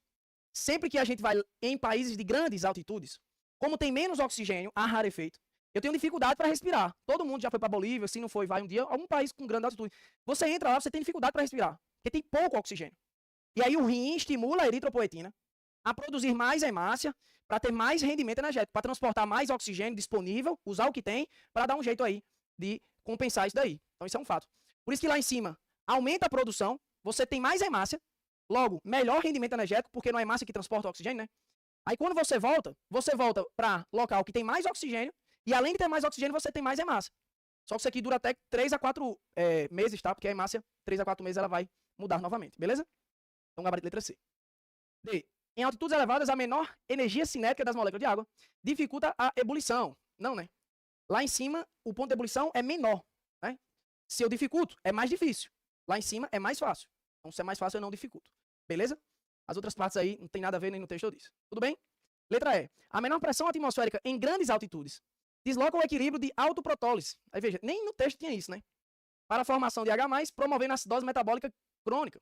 Esse quadro associado ao aumento de temperatura de ebulição, ó, nem isso falou no texto, e lá em cima não tem aumento de temperatura de ebulição. Lá em cima tem baixo. Beleza? Então, às vezes tem isso aí de cair algo assim no Enem, mas para ele cobrar tem que ter algo aí muito óbvio aí de errado, beleza? Por isso que eu preciso de base. A base sempre vai resolver tudo pra gente. Também difícil, beleza? Pessoal, questãozinha 6 aí, homenagem aí ao outro profeta, né? Esse aí, Mirim, the King, the Power, the Best. Miguel, o nome dele, tô sabendo agora. E, né, botei aí pra realmente ter esse caráter educativo, né? Meu nome é Moisés também, é o nome de profeta, né? Mas eu não sou fake, né? E aí Virgínia também, pra ter uma reflexão aí das nossas escolhas da vida. Esse texto aí é mais pra deixar rico, vou ganhar tempo. Bom, as moléculas também, pra ganhar tempo e etc. Bora lá. Eu queria comando a questão. Essas 4 moléculas aí, né? Considerando os compostos da imagem, esses 4, a alternativa que apresenta corretamente as funções orgânicas e uma reflexão coerente com a crítica feita no texto motivador é... Bom, letra A. O propionato de isobutilo apresenta a função éter. Falso. Pessoal, presta atenção. Sempre que a gente junta os caras, essa fórmula aqui a gente chama de fórmula condensada. E o Enem já cobrou isso, não uma vez, várias vezes, e esse cara é muito importante. Sempre que você ler CO junto, Isso aqui é cocô, ó. Cocô. Viu CO, junto o CO. Viu cocô, viu, professor. Pronto. Esse cara é um éster. Beleza? Se você for abrir, isso aqui vai estar assim, ó. CH2, C, aí tem os outros Czinho, foda-se. Aí tem um oxigêniozinho aqui, né? Aí tem esse carbono, dupla O, e aqui tem o Ozinho. Só vou abrir aqui pra você mostrar o éster. Professor, precisava disso? Não. Viu CO, CO, cocô ou ok, né? Vai dar na mesma. Você tem aí a funçãozinha, ó. C, dupla O, ligado a O. Você tem a funçãozinha éster, C, dupla O, ligado a O. Isso aqui é o éster, beleza? Mas essa dica aí do cocô é sensacional. Não esqueça disso. Bom, aí eu acho que esse vídeo já tá ficando muito grande. Eu vou só resolver. Se eu ver algo falso, eu já vou, né, dizer o que tá falso, beleza? Bom, diz que o citral é cetona. Não. Isso aqui é o citral. Essa funçãozinha aqui, pessoal, é um ácido carboxílico, beleza? Moisinha C dupla O, moisinha cetona. Eu botei de propósito. Eu nem gosto disso. Moisinha aqui C dupla O é cetona. Não, para ser cetona, tem que ser C dupla O entre carbonos. Aqui é C dupla O, mas esse carbono não tem que fazer sempre 4 ligações, né? Os carbonos? 2, 3, 4. Aqui tem um Hzinho que ele não tem a obrigação de botar. Então, C dupla O ligado a H, isso aqui é um aldeído. E o nome do cara é citral. Aldeído. Mas se você não se ligasse nisso, é bom você não esquecer isso. E aqui são álcools, né? Então tá errado, beleza? Letra B. A amoxicilina e a gentamicina apresentam respectivamente as funções cetona e éter. Amoxicilina e gentamicina. Então, gentamicina, cetona. Cetona é C dupla O entre carbonos. Não tem. As funções que a gente tem aqui é amina, certo? Outra amina, éter, amina, álcool, certo? Amina, éter, álcool, amina e álcool. Só tem amina, álcool e éter. Então não tem cetona, beleza? Ele disse aí que a gentamicina apresenta aí. Ah, não. Gentamicina tem o éter, né? Gentamicina é a de cima. Será que a amoxicilina tem cetona? Não é porque tá respectivamente. Também não tem, né? Aqui a gente tem ácido carboxílico. Aqui a gente tem C. Anote isso se você errou, é sério. Se você tiver um carbono e ao mesmo tempo tiver ligado a 2 grupos que não for carbono, todo mundo é um carinha só. Isso aqui é uma amida, beleza? É uma menina com bola, né? Amina com bola, aí você chama de amida. Amida. Aqui é outra amida. Amina. Isso aqui é um fenol, beleza? E aqui é um tioéter. Sempre que você tem um enxofrezinho aí, é a função tiol. E como ele veio a partir, o enxofre é da 6A. Aí o oxigênio também é da 6A, família 16. Eu posso trocar um pelo outro. Sempre que eu tiro um oxigênio e boto um enxofre, eu formo a função tio. Aí você diz, foi tio a partir de quem? Aí é só você imaginar um oxigênio no lugar do éster. Se fosse um oxigênio, seria um éter. Mas tinha um enxofre. Aí eu formei um tio do éter. É um tio éter. Beleza? Então, a amoxicilina tem éter? Não, né? Tem tio éter. Beleza? Ah, não, gente. Ah, não. Troquei aqui, tá? Vou nem cortar esse vídeo. A amoxicilina é o primeiro, ó. A amoxicilina tem cetona? Não. E a gentamicina tem éter. Bom, tá errado aí. A gentamicina tem éter. Eu acho que eu tinha interpretado isso. Mas tudo bem, acabei falando de novo. Beleza? B tá errada. C. O propionato de isobutilo apresenta a função éster, beleza, que é o cocô. Enquanto o citral, aldeído, beleza. E dentre os antibióticos, que são os dois que eu falei no texto, é possível evidenciar funções álcool. Tem álcool, moisinha? Tem álcool, moisinha? Tem. Ok. Isso aqui é um álcool. Entre os antibióticos, ou seja, tem que estar entre os dois. Né? Álcool. Cadê? Álcool. Éter. Tem éter dentre os dois? Tem, moisinha, aqui, ó, oxigênio de carbono. Esse cara é um éter. Éter. Amida. Tem amida. Beleza. Fenol. Tem fenol. Ácido carboxílico. E tioéster. Eita, não é tioéster, não. É tioéter. Beleza? Tá errado só essa parte aí. Já pensou? C está errado. D. A gentamicina, embora contenha grupo amina, não é classificada como amina primária. Cadê a gentamicina? Gentamicina tem amina primária? Tem, ó. Sempre que o nitrogênio está ligado a um carbono só, aqui é chamado de amina primária, tá? Então ele diz que não tem amina primária, mas tem amina primária. Se estiver ligado a 2 é secundária, 3 é terciária. Falso. Letra E. O propionato de isobutilo apresenta a função éster. Bom, pessoal, esse meu aqui foi erro de digitação, né? Porque ele tem éster, mas o citral não tem cetona. O gabarito é a letra C, beleza? Eu vou corrigir isso daqui, tá? Eu acabei imprimindo errado, né, essa partezinha aí. E não tá escrito tioéter, éster. Tá escrito tioéter, beleza? Eu vou corrigir aí, por isso que o gabarito vai ser letra C. Tudo bem? Então tem as funçõezinhas, e esses compostos têm aplicação e importância positiva na vida, ao contrário de promessas vazias vendidas por influenciadores, né? É uma crítica aí. Então, funções reconhecidas. Esse é o tioéter. Provamos o porquê. O meu, eu escrevi errado aqui, tioéster. Na prova de vocês está escrito aí certinho. Beleza? Tá? Então, resolvemos tudo aí. A letra D, vimos o erro. A letra E também.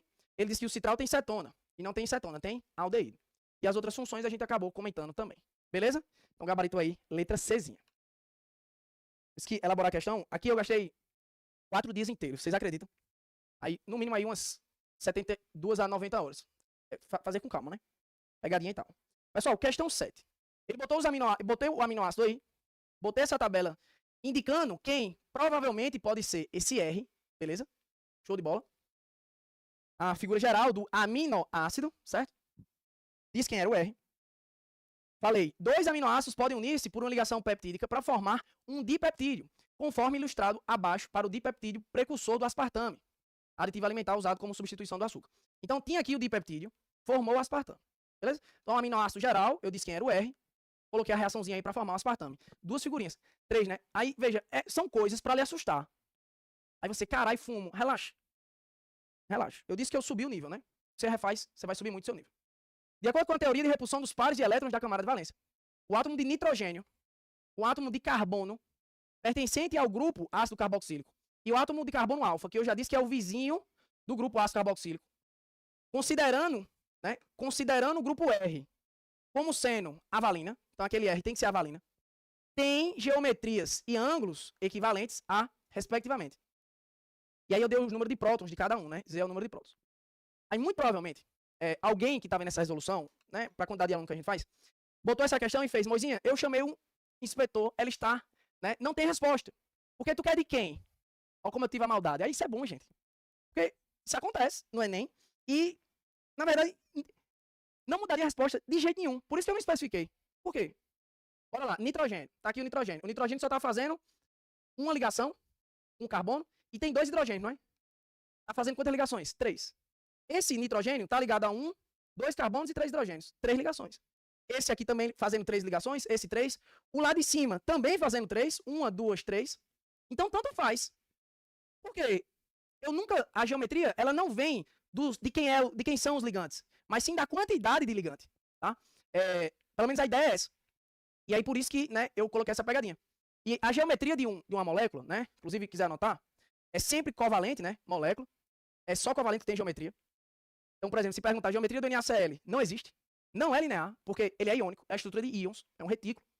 E a geometria de compostos covalentes, os orgânicos são os mais fáceis. A geometria da química, né, dos compostos covalentes, ele vem da repulsão dos elétrons. Quando tem a máxima repulsão dos elétrons, de acordo com os ligantes, quando tem essa máxima repulsão, eu tenho a estabilidade da molécula. Nesse momento, gera-se aí a geometria, chamada de Vésper, né? Teoria da repulsão dos elétrons. Eu até botei ali. Mas é muito mimimi, na prática. Eu queria que você guardasse o que eu vou colocar aqui. Tem até um macete que eu faço sala de aula, de pitbull e tal, mas nem vou fazer, porque eu não tenho tempo de explicar direitinho o que é esse macete. Então, eu vou lhe dar dicas de prova. Orgânica, só tem 3 geometrias possíveis. São os 3 ângulos que eu pedi aí. Se você pega um carbono, e esse carbono só faz ligação simples, tá vendo que eu nem quero saber quem são os caras, porque não interessa. Se o carbono estiver fazendo só ligação simples, Moisinha, tá. A hibridização dele vai ser sp3, lembra? Né?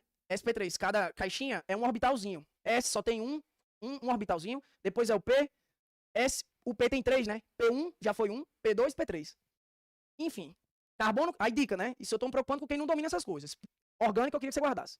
Carbono que só tem ligação simples, ele é sempre sp3. Eu provo em sala de aula, mas aqui é pra todo mundo. Eu preciso lhe ajudar. Sempre que for ligação simples sp3, e sempre a geometria do cara vai ser o quê? Tetraédrica.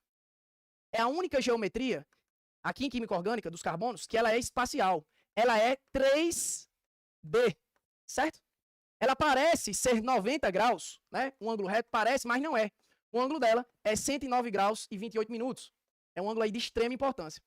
Parece ser, mas não é, porque é 3D, no espaço, entendeu? Você vai no cinema, filme 3D, você não enxerga a verdade lá sem o óculos, entendeu? Então, tetraédrica é sempre ligação simples, sempre sp3, beleza? Isso aí em orgânica. Só tem mais 2.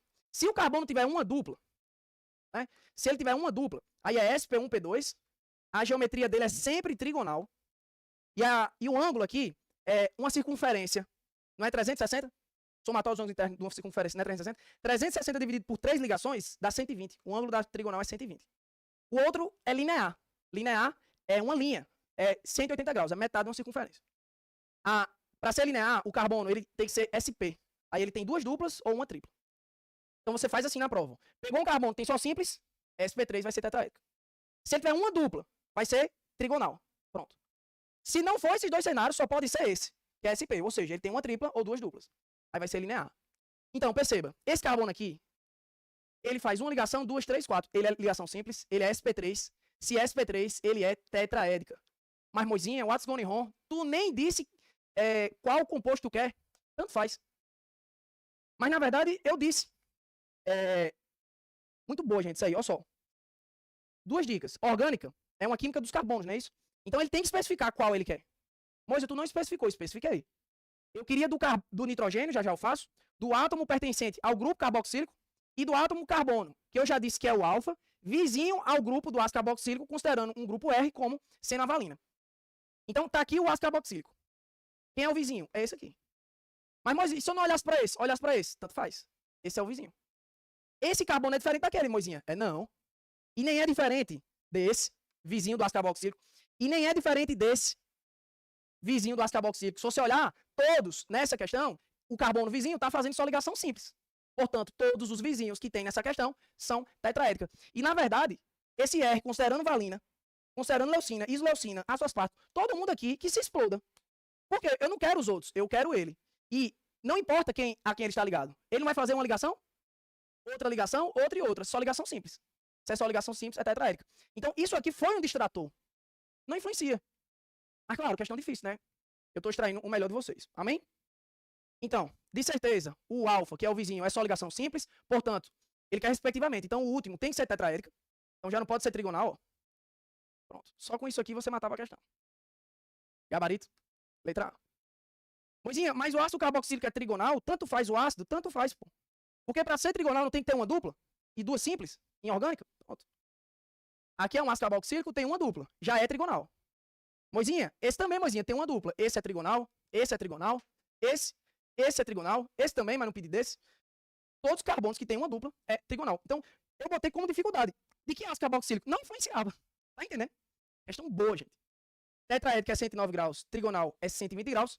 E a piramidal, que é o nitrogênio, pessoal, ele é sim piramidal, porque quando eu tenho um átomo, 2, 3, 4 átomos totais e sobra elétron no átomo central, esse cara é chamado de piramidal, beleza? Aí a geometria do nitrogênio, para quem pega essas malícias de orgânica, você consegue fazer. E sobram dois, né? Porque se você distribuir, você vai ver que o nitrogênio é da família 5A. E nem precisava, né? Fazer o dele. Então, eu preciso dessa leitura de prova, beleza? Então, questão aí que você vai refazer, vai dizer, carai, boa essa. Não tem como ser nula, questão boa, e você vai refazer e no final vai ser fácil, beleza? Melhor pros melhores. Pessoal, questão 8. Essa questão 8 aí, pessoal, eu vou pular esse texto, tá bom? Eu acho que já tá ficando muito tempo de resolução. A ideia é deixar enxuto para vocês. O texto era um ambiente que estava ácido, e sempre que fala ácido, para corrigir, eu tenho que botar, não é uma base necessariamente, mas é uma substância de caráter básico. E o Enem sempre gosta desse cara aqui, ó, do calcário, né, que é o formador do calcário, perdão, que é o CaCl3. E esse cara aqui, ele não é uma base, mas ele é um sal, certo? Sempre que tem um metal com a metal, ele é um sal. E ele é um sal, e o caráter dele, eu queria que você lembrasse, é caráter básico. Por quê? Sempre quem determina o caráter de um sal é a parte forte dele. Quando você olha para um sal, a parte que não tem metal, ou seja, essa parte do, né, o metal é o cálcio. O cálcio forma, o cálcio como é metal, o metal vem das bases. As bases têm metal na sua composição. Então, olhou um sal, o metal é da base, os metais normais. E a outra parte é do ácido. Só que sempre que você tem um ácido que tem carbono, automaticamente é fraco. E essa base, como tem cálcio, as bases da família 1A e 2A são fortes. Então aqui essa base é forte e o ácido é fraco. Por isso que esse sal é um sal básico. Se você não lembra... Isso é importante. Se não lembrasse disso, eu disse nesse texto que o solo estava com pH 4,8 e o pH 4,8 durante 6 semanas estava com 4,8 durante cerca de 6 semanas após a calagem com CaCl3 e outra substância. O objetivo agronômico era atingir o pH próximo a 6,5. Então, se eu estava com 4,8 e eu queria que ele ficasse próximo de 6,5, ou seja, eu queria que você aumentasse o pH. E a gente sabe que quanto menor o pH, mais ácido, quanto maior, mais básico. Então, só com isso daqui, se estava assim e eu queria que ficasse assim, com certeza eu vou aumentar o pH, logo, eu tenho que botar alguma substância de características básicas. E aí você ia deduzir isso, ó. Esse cara que foi botado só pode ser aí um sal básico, beleza? Bom, considerando o texto, é possível inferir que, letra A, a curva revela uma possível resposta instantânea. Falso, né? Por isso que gráfico a gente vai treinando. Instantânea, estava 4,8 pH. E depois de 6 semanas, né? Subiu um pouquinho, não foi instantâneo. Instantâneo é no mesmo dia, no mínimo, né? E outra, se você não visse esse feeling, aí você tem que ver outro feeling para ver que tá errado. O CaCl3 ele é um sal praticamente insolúvel, certo? Os sais solúveis são aqueles que têm família 1A, nitrato, acetato. Bom, mas não é instantâneo, né, gente? E ele é praticamente insolúvel, beleza? Como ele é um cara importante, eu queria que você anotasse. Letra A tá falso. B. O processo de calagem foi eficiente, pois o CaCl3 é um sal de caráter básico, beleza? Inclusive, calagem é esse processo, tá, gente? A gente botar um sal básico, CaCl3, para corrigir o pH, sendo formado por uma base forte, que é o CaOH2, e um ácido fraco, que é o H2CO3. Assim, deixando o meio básico. Beleza. Show de bola. Bom, base forte CaOH2 e um ácido fraco, que é o H2CO3, deixando o ácido fraco. Bom, foi eficiente. Beleza. Só tá errado uma coisa aí no final. Que legal, né? Porque fui eu que fiz e eu quase caí na pegadinha agora. Aí por isso que eu disse, foi um simulado difícil. Eu disse aqui no final que deixou o meio básico. Ele não ficou básico.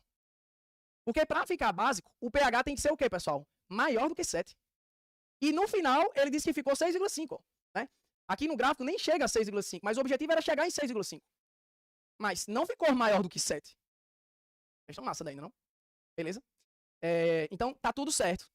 Só essa parte tá errada. Se tivesse falado que deixou o meio mais básico, aí sim. Porque ele continua ácido, só que menos ácido, ou seja, mais básico. Mas eu não posso dizer que 6,5 é um meio básico, entendeu? É diferente. Isso é diferente. Isso aí é importante para mim. Só para você ver isso aí no seu organismo. O pH do seu sangue é 7,35 a 7,45. Seu sangue é levemente básico. Quando você está numa acidose, né, quase morrendo, o pH do seu sangue vai 7,1. Continua básico. Aí quando você melhora, você aumenta o pH. Aí você não pode dizer que é muito básico. Aí pH tem essas sutilezas, entendeu? Isso é importante. Beleza? Se eu tiver uma situação de pH 4,48 e você deixou 7,35, você normalizou, porque o normal é esse, mas eu não posso dizer que eu deixei o meio ácido. Eu deixei mais ácido. Eu diminui o pH, entendeu?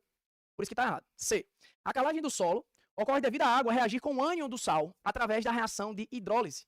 Gabarito aí, letra C de Cristo. Pessoal, sempre que você tem um sal e ele tem duas partes, né? O normal é esse, tá bom? É você olhar para um sal e tem uma parte forte, que a gente já deduziu que é a parte do cálcio, porque essa parte é forte, e tem uma parte fraca. Se você olha para um sal e ele tem uma parte forte e uma parte fraca, que é o caso, quem vai reagir com a água é sempre a parte fraca. Por isso que é hidroágua lise. É a água que vai entrar e vai reagir com ele, vai ser quebrada com a água. E quem é a parte fraca? É o CO3. E a gente sabe que os metais são positivos. Se os metais são positivos, se esse lado é positivo, os ametais, o lado direito é negativo.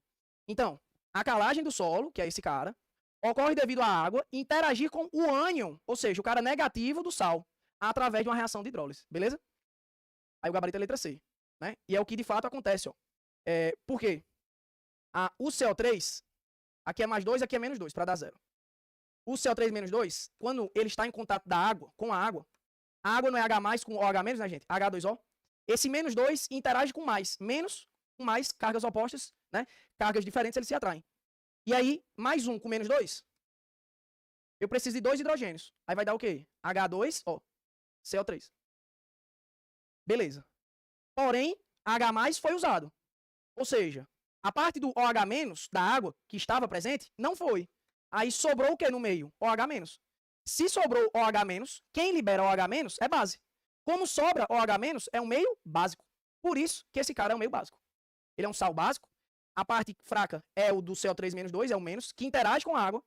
E no final forma-se OH-. Como eu tenho OH- a mais no meio, eu deixei o meio mais básico. Aí a explicação oficial, que o Enem inclusive já cobrou, quase igual a essa questão. Beleza? Então, gabarito letra C. Letra D. A estabilização do pH após a 6ª semana confirma a presença de excesso de base do solo, com formação de hidroxicálcio 3. Nada a ver. Né? Primeiro que nem tem hidroxicálcio 3, né? Cálcio é mais 2. E quando é NOx fixo, a gente não bota números, né, em algarismo romano. E nem tem excesso de base, né? É sal básico. Letra E. A reação entre CaCl3 e H2SO3 tem nem H2SO4, né? E nem gera ácido instável. Aliás, até gera. É o H2SO3. Eu não vou fazer porque, né, também não precisava isso tudo. Mas não tem a reação entre os dois. né? Não é o contexto que ele falou. Bom, deixa eu mostrar aqui para vocês. Vai ter que fazer aí, pode ser que alguém tenha errado. CaCO3 mais H2SO4, porque ele fala que é chuva ácida, né? E esse cara tá presente sim.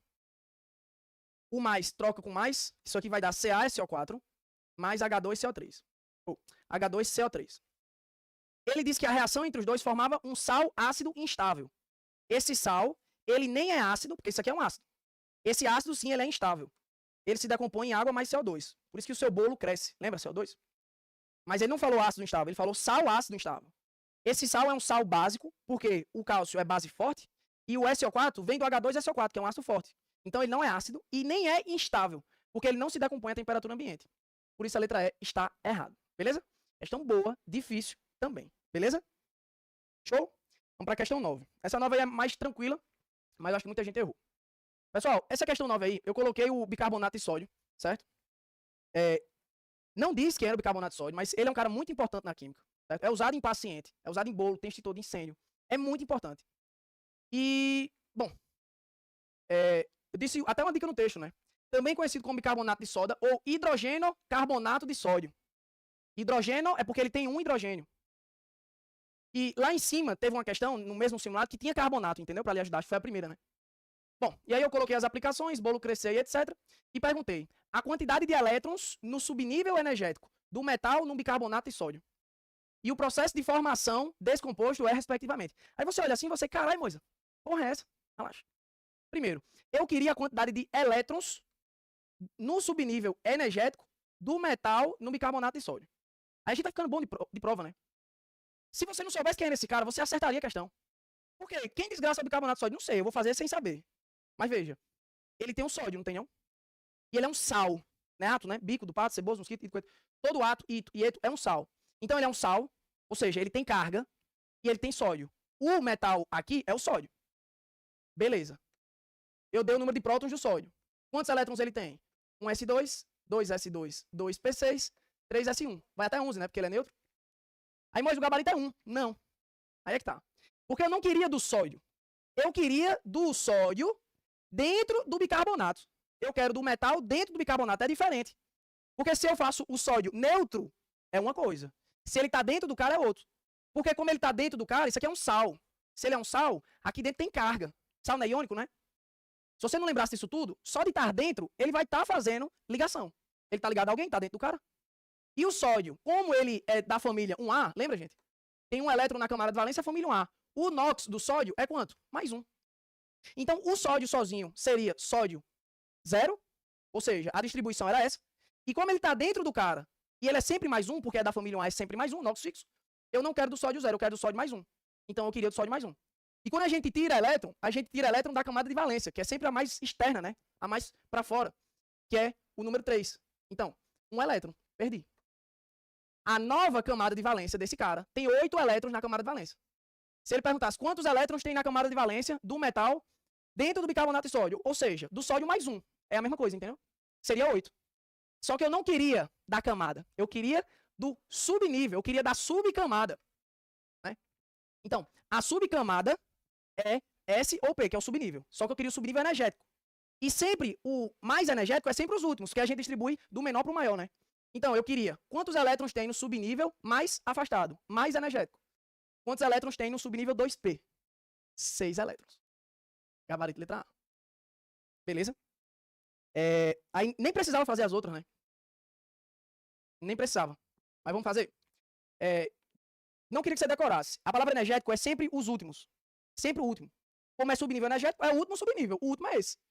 Se ele quisesse o último nível são 2. A palavra energético é sempre o último. Sempre, Moisés, sempre. Porque é ordem crescente, é do menor para o maior. Beleza? E ele queria o processo de formação, né? Mas eu já achei a resposta.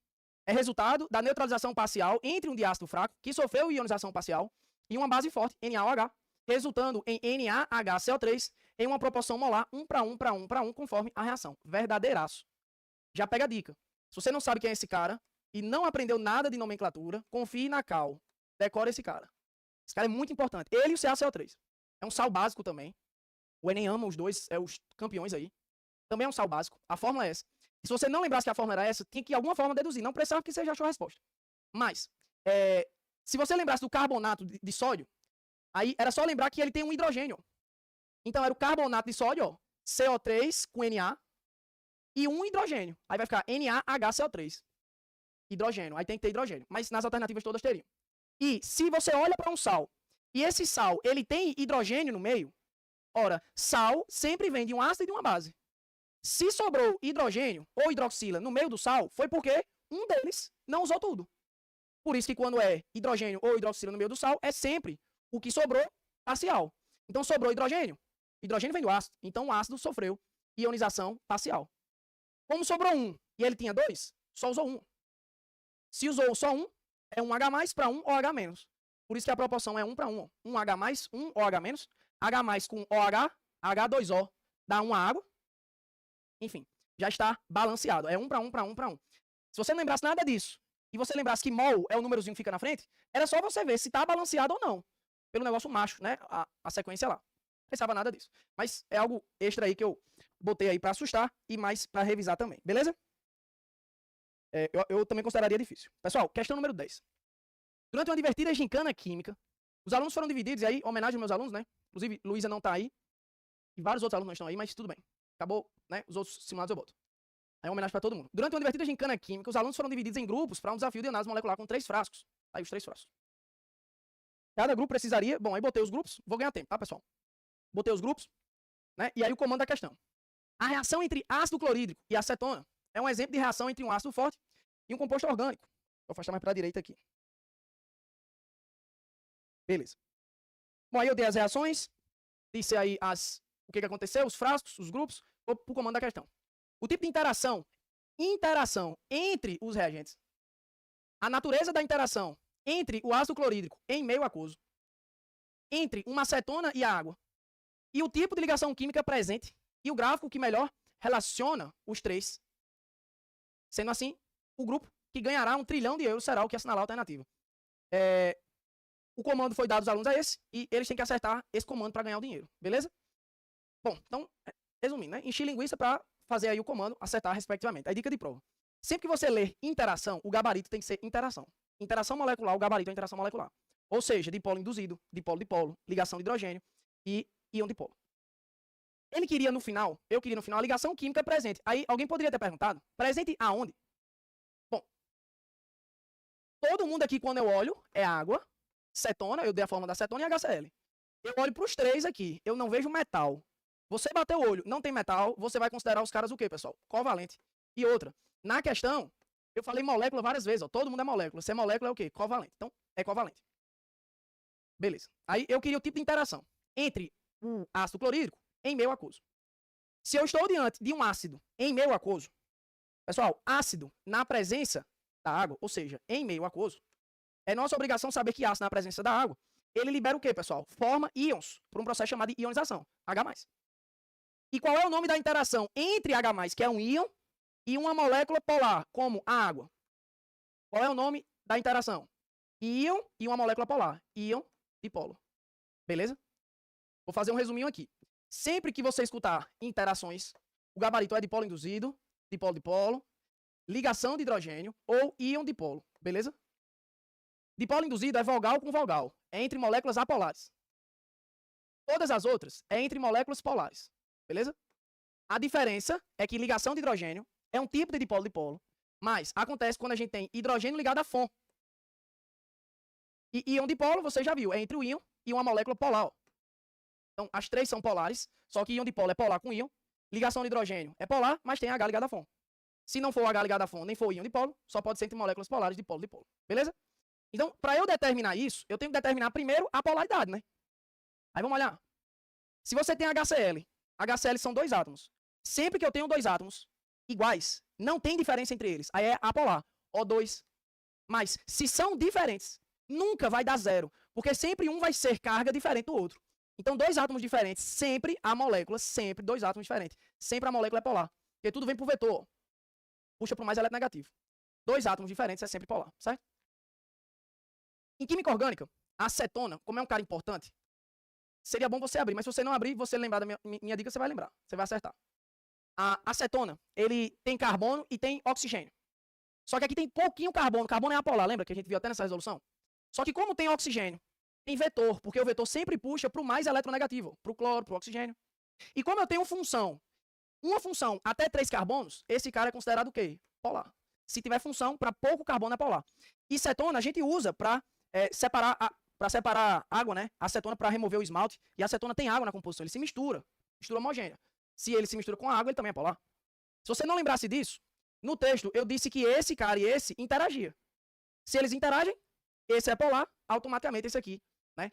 No raciocínio também seria polar, beleza? Essa é a ideia. Então, os dois polares aí, proveu o porquê. E a água a gente sabe que é polar, né, gente? Solvente universal, sobra elétrons, ela é polar. Então, os três são polares. Se os três são polares, o gabarito não pode ter dipolo induzido. Na primeira não pode ter dipolo induzido. Então, já cortei a letra B, que eu queria respectivamente. Não pode ter dipolo induzido em nenhuma, né? Deixa eu ver se eu corto mais alguma. Bom, não, né? Botei torando mesmo. Então, vamos lá. Qual é o tipo de interação aí entre o HCl em meio aquoso? A gente já viu que é íon dipolo, porque é H+ na água, né? Íon dipolo, beleza? Aí depois, entre uma cetona e água, os dois são polares. Então, seu universo tá aqui. Só que cetona na água não forma íon. Cetona na água, ela é polar e ela é polar. Só que a cetona com a água, aqui tem o FON, flúor, oxigênio ou nitrogênio. E sempre que, pessoal, anote isso. Para ligação de hidrogênio existir, tem que ter H ligado a FON em um grupo. E no outro grupo tem que ter pelo menos o FON, flúor, oxigênio ou nitrogênio. Então a água tem H ligado a FON, ligado a flúor, oxigênio ou nitrogênio. Ateu. O outro tem pelo menos o FON? Tem o oxigênio. Então os dois fazem entre si ligação de hidrogênio. Beleza? Então a primeira ficou íon dipolo. Depois ligação de hidrogênio. Inclusive, por isso que ela é solúvel em água, né? Porque ela faz ligação de hidrogênio com a água. Então, íon dipolo e ligação de hidrogênio. Já corta a letra A, porque a primeira tem que ser íon dipolo, né? Já corta a letra C, já corta a letra D. Bom, a primeira era ácido clorídrico em meio aquoso, né? Bom, pessoal. Aí é isso, gente. Aí o meu tá trocado aqui, tá? Mas o de vocês vai estar certo aí. Vou nem cortar esse vídeo, eu já tô fazendo aqui pra tentar ajudar vocês. Olhando aqui o gráfico, é a letra D a resposta. Então, a sequência que vai estar para vocês vai ser essa. Ó. Íon dipolo, que é o HCl em meio aquoso. Depois vai ficar cetona com a água, que a gente viu que é ligação de hidrogênio. Aí a gente acharia a resposta. E depois tinha outra interação, né? A outra interação... Ah, não, gente, tá certo mesmo. Ó. Tá? Porque eu queria respectivamente, né? O tipo de interação entre os reagentes. Ou seja, eu quero primeiro entre o HCl e a cetona. Eu não tenho que corrigir aqui não, tá? É letra D mesmo. Moizinha, tá tudo certo o que você disse? Evidentemente. Só a ordem que eu pensei que tinha trocado aqui. Porque ele queria entre o HCl e as cetonas, entre os reagentes. Na reação, os reagentes era a cetona e o HCl. Vou até fazer aqui para não... Né? Os dois são polares que a gente viu. E o nome da interação entre moléculas polares a gente chama de dipolo-dipolo. Moisés, não pode ser ligação de hidrogênio, não? Não, porque ligação de hidrogênio é H ligado a FON em uma e na outra pelo menos o FON. Anote isso. Aqui nem tem H ligado a FON. Já não é ligação de hidrogênio. E nem tem íon. Moisés, mas não é um íon não? Ácido? Não. Porque se você olhar aqui, ele está gasoso. Nessa reação aqui, ele não está na forma aquosa. Não está na água. Ele está gasoso, então não é um íon. Beleza? Então, entre moléculas polares, dipolo-dipolo. Aí depois, eu queria entre o HCl na água, que a gente viu que ele forma íons. Íon com a molécula polar, íon dipolo. E depois era a cetona com a água. Aqui tem H ligado a FON e a cetona tem um FON. Ligação de hidrogênio. Todo mundo é ligação covalente, gabarito letra D. E o mais legal pra mim é o cara ficar bom de prova. Ficar bom de prova. Por quê? Se você olha pro gráfico, o cara quer ter que se assustar. O cara quer se assustar, mas não vai. Por quê? Você olha aqui pro gráfico, ele tá relacionando pressão de vapor e a substância. Então, todos os gráficos, quem é que tem a menor pressão de vapor? Né? Dos três. Ou seja, quem é o que tem o menor ponto de ebulição? Porque vapor não é mudar o estado físico, né? Não é virar gasoso, né? Então, dos três, vou até botar água aqui. Dos três, quem é o mais fraco? Quem é que vira vapor mais rápido? Aí anote isso, você ainda erra. Sempre que eu sou o mais forte, eu tenho mais atração, é mais difícil eu mudar o estado físico. Portanto, quanto mais atração eu tiver, maior é o meu ponto de ebulição. Fusão. É mais difícil eu virar gás, ebulição não vira gás, né? Portanto, eu sou menos volátil e eu formo menos vapor, porque eu formo menos gás, formo menos vapor. Essa é a ideia. Então, tem menor pressão máxima de vapor. Então, sempre que muda o estado físico, eu queria esse raciocínio. Quem determina as propriedades físicas são as forças intermoleculares. E Dos três, Moisinha, quem é o mais forte? Não sei. Aqui ficou dipolo, dipolo. Esse com esse, dipolo, dipolo. Porque polares. Não tem H-FON. Dipolo, dipolo. Então, entre HCl com HCl... veja, gente, eu já achei a resposta, certo? Isso aqui é um extra. Eu já achei a resposta. Cetona com cetona. Qual o nome da interação vai ser? São polares? Tem H ligado a FON nela? Não tem H ligado a FON aqui. Já não é ligação de hidrogênio. Também é dipolo, dipolo. E na água tem H ligado a FON. E como são duas águas, aí vai bater, ó. Né? Vai bater o H de uma, o oxigênio da outra, H ligado a FON. Beleza? H ligado a FON em uma e na outra tem que ter pelo menos o FON. Aqui tem os dois. Melhor ainda. Então, ligação de hidrogênio, dipolo, dipolo e dipolo, dipolo. Quem é mais forte? Sempre dipolo, dipolo é mais forte. Né? Ou sempre ligação de hidrogênio é mais forte. E aí, refaz isso. Sempre para baixo, nessas interações, lembra que H ligado a FON, esse FON são os três elementos mais negativos que tem na química. Então, são os mais... É o que tem mais atração, porque o hidrogênio é positivo. Então, à medida que eu vou para baixo, eu vou ter mais atração. Portanto, maior ponto de ebulição. Essa daqui seria a mais forte de todas, depois a ligação de hidrogênio e etc. Beleza? Show? Então, se tem um maior ponto de ebulição, ela é menos volátil. Por isso que a água aí tem menos vapor. É a menor região do gráfico, se você for ver. Depois, a segunda mais forte é a acetona. E depois o ácido. Mas aí não precisaria. Beleza? Show de bola? Questãozinha boa. Pessoal, questão de número 11. Essa é mais tranquila. É uma questão que bota aí o tratamento da água, né? Separação mistura é importante. Esse gráfico aqui está relacionando a quantidade de sólidos. E aqui está relacionando o tempo, né? Ao longo do tempo. Beleza? Durante o processo, a água passa pelas etapas de extração, né? Coagulação, floculação, decantação e filtração, até atingir padrões seguros de potabilidade. Ele diz que na coagulação adiciona-se um coagulante, como sulfato de alumínio, que neutraliza as cargas das partículas coloidais. Com base nas informações do gráfico e no processo envolvido, a alternativa que relaciona corretamente as etapas de separação com os respectivos trechos do gráfico é... Bom, letra A. O trecho inicial com leve aumento de concentração representa a decantação. Impossível, né? Por quê? Decantação, inclusive circule, DE de decantação, DE de densidade. Né? Decantação usa densidade. Sempre que eu tenho uma mistura heterogênea, estou usando densidade, é decantação. Se aqui está dizendo quantidade de sólido suspenso, se aqui está aumentando, já não é decantação, porque decantação ia descer o cara. É o contrário, entendeu? Ele disse que aumentou. Como é que aumentou? Se decantação ia descer. Por isso que está errado. E o platô entre 10 e 20 minutos apresenta a filtração, entre 10 e 20 minutos representa a filtração, onde partículas coloidais são retidas por barreiras físicas polares, o que justifica a estabilização da concentração. Pessoal, dois erros aqui, certo? Primeiro que 10 a 20 está constante. Ó. Se você for olhar que está constante, o que pode representar isso, né? Bom, se a quantidade de sólido suspenso está constante, eu até acho que cabe aqui dizer que é filtração. Numa interpretação, eu acho que caberia. Porque filtração, teoricamente, para ser filtrado, ele já tinha descido. Então, qual que é a ideia aqui? O cara estava lá em cima, suspenso, fui botando mais, chegou mais água no tratamento da água, chegou mais água. Aí, quando esse sólido fica no meio da água suspenso, aí primeiro eu tenho que juntar ele. Aí eu boto um agente coagulante, por exemplo, o sulfato de alumínio, que ele junta essas partículas, estabiliza. Ele disse no texto, mas a ideia é essa.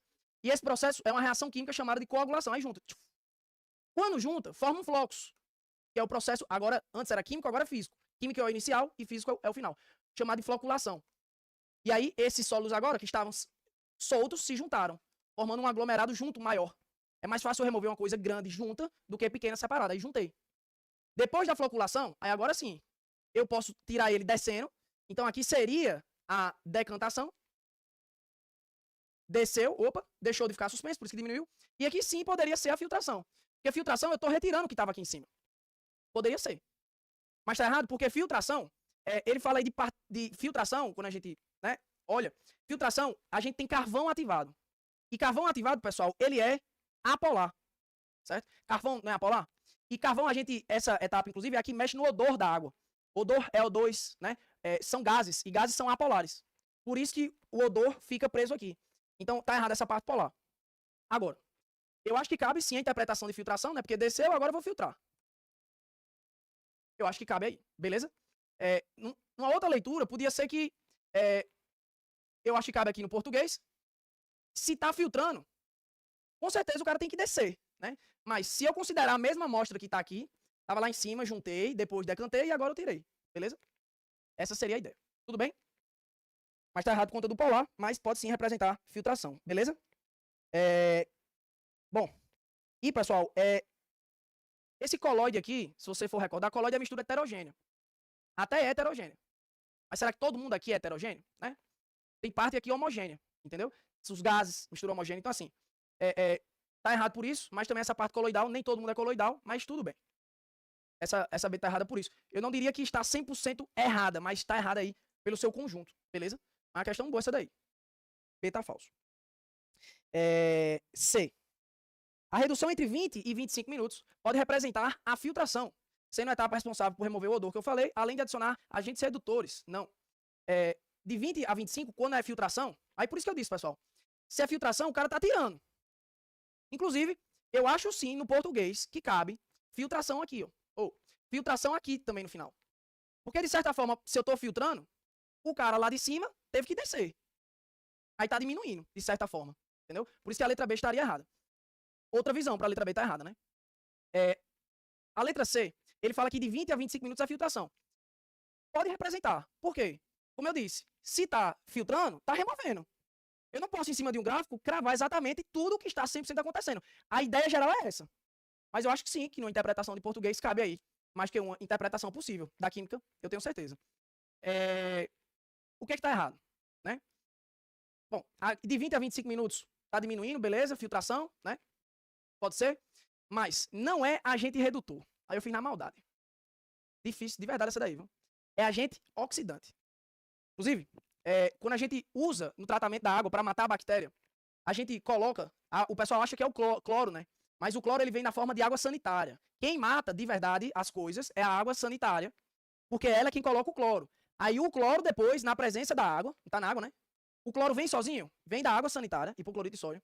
Aí o cloro na presença da água vai estar formando um HClO. Esse cara sim é quem efetivamente mata as bactérias. Porque ele promove uma oxidação.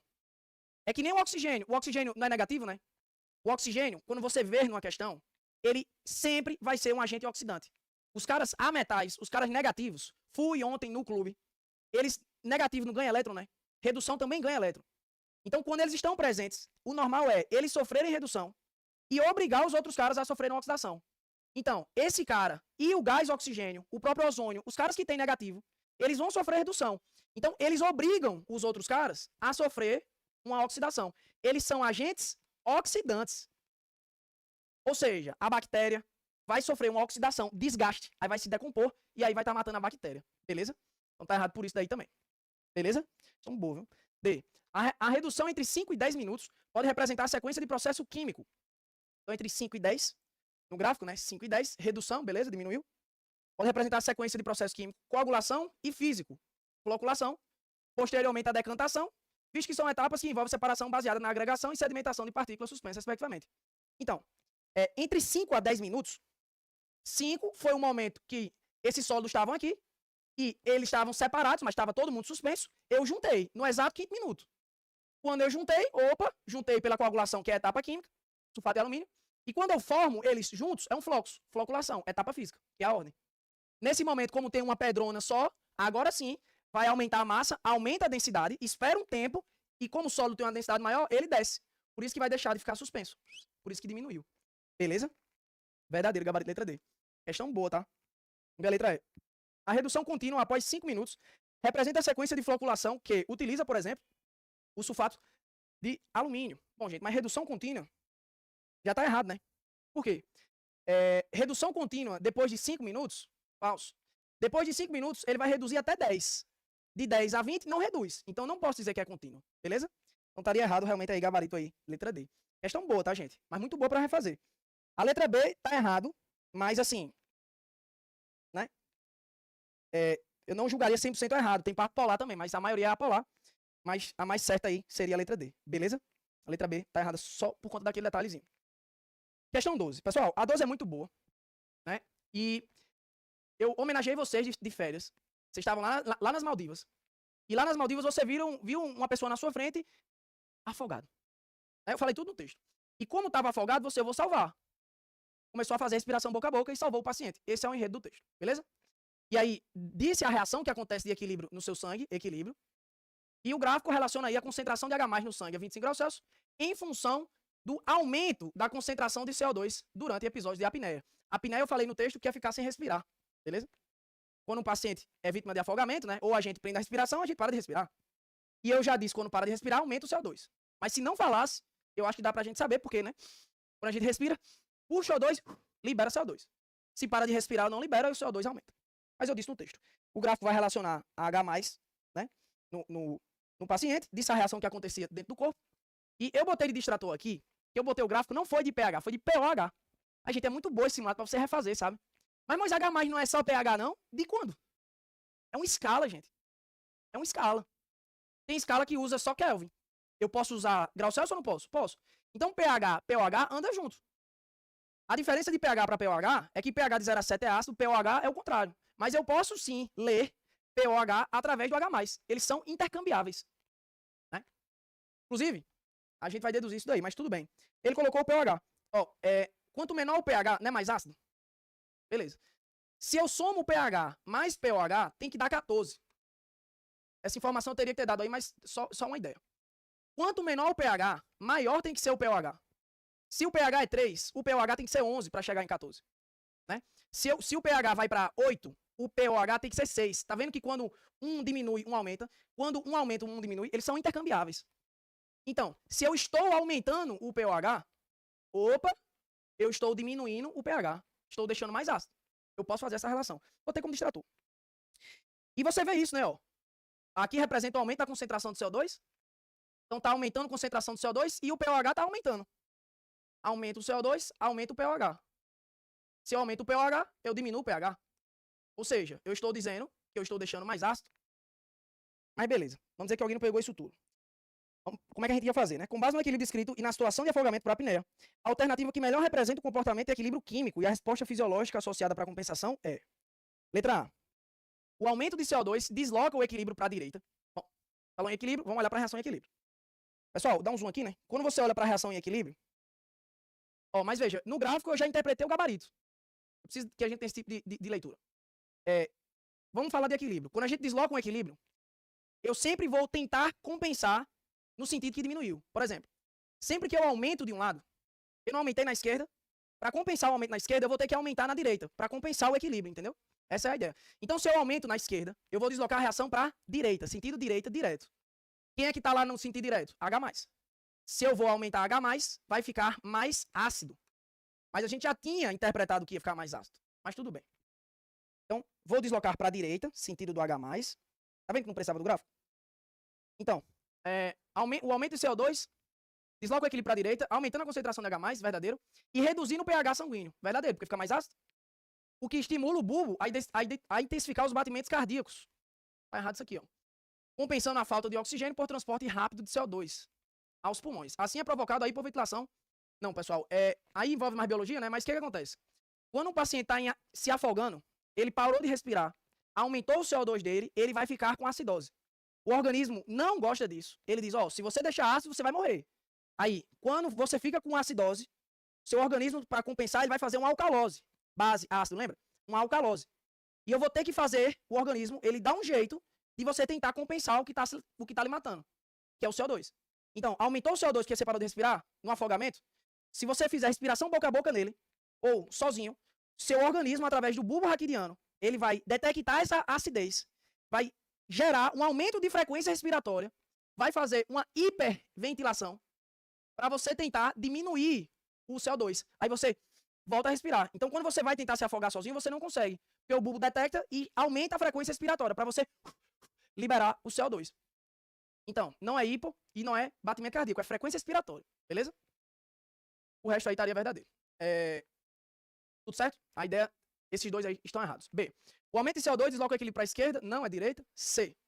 O aumento de CO2 desloca para a direita, aumentando a concentração de H+ no sangue e promovendo a acidose. Essa acidificação é percebida pelo bulbo, que desencadeia estímulos para reestabelecer a respiração e reverter a condição da apneia. Assim é estimulado a hiperventilação, deslocando a reação para o sentido inverso. Se o sentido direto é acidose, se a acidose está para a direita, a alcalose está para a esquerda. Ou seja, para o sentido inverso e provocando a alcalose aí para compensar. Gabarito letra C de Cristo, beleza? Eu vou estimular a liberação de CO2 para diminuir essa queda aqui, ó. Se para a direita era acidose, para eu compensar, eu vou deslocar para a esquerda. para diminuir a quantidade aí de CO2, beleza? Essa é a ideia. Show de bola. Questão boa, viu, gente? Já fizemos aí a 12, né? Para 13. Pessoal, questão 13, muito boa também. Falou aí das reações, 3 reações. E no texto eu falei da associação do cianeto com a respiração celular e essas reações. Eu já disse que ele é tóxico, né? Devido à sua capacidade de bloquear em poucos minutos o processo mais essencial à vida, a respiração celular. Eu até disse que o cianeto inibe enzimas que estão presentes na respiração celular. Beleza. Que está associado ao transporte de elétrons na mitocôndria, que acontece na respiração, impedindo a utilização do receptor final de elétrons. Então, cianeto mata porque atua na respiração, porque ele inibe as enzimas da respiração e está envolvido aí também inibindo o receptor aí final de elétrons. Então, disse tudo. Aí, comando. Considerando esse mecanismo de ação relacionado com as 3 reações apresentadas, é possível afirmar que o efeito provocado pelo cianeto e o fator comum entre todas essas reações envolvem respectivamente. Então, o que as 3 têm? Aí é uma dica muito boa, gente. Não me xingue, não. Sempre anote isso, que você olha uma reação e ela tem substância simples, um elemento só, lembra? Isso não é substância simples, é um íon.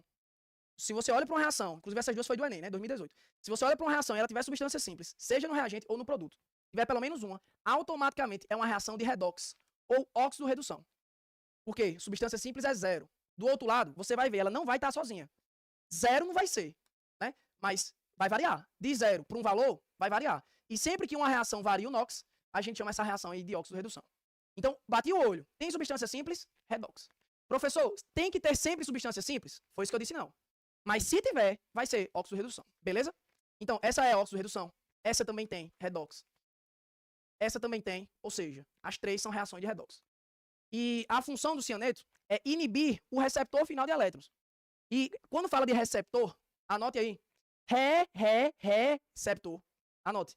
Receptor é porque o cara que recebe elétron, receptor. Quem recebe elétron em química é quem sofre. Recebe elétron, receptor, é quem sofre redução. Beleza? E aí quando você olha aqui para o oxigênio, ele vai de 0. De 0 para quanto, Moisinha? Não sei. Vai de 0 para -2, que é o da água. Mas eu botei de propósito. De 0 para -2, diminuiu. Se diminuiu, redução. Né? Ops, saiu aqui. Redução. Beleza? Redução. Se ele sofre redução, o outro cara que está do lado dele sofre uma oxidação. Por isso que ele é chamado de agente oxidante. Então, o elemento oxigênio é quem sofre redução. E quem obriga o outro cara a sofrer uma oxidação é o agente oxidante. Então, o agente oxidante é a molécula O2 e redução seria o elemento oxigênio. Beleza?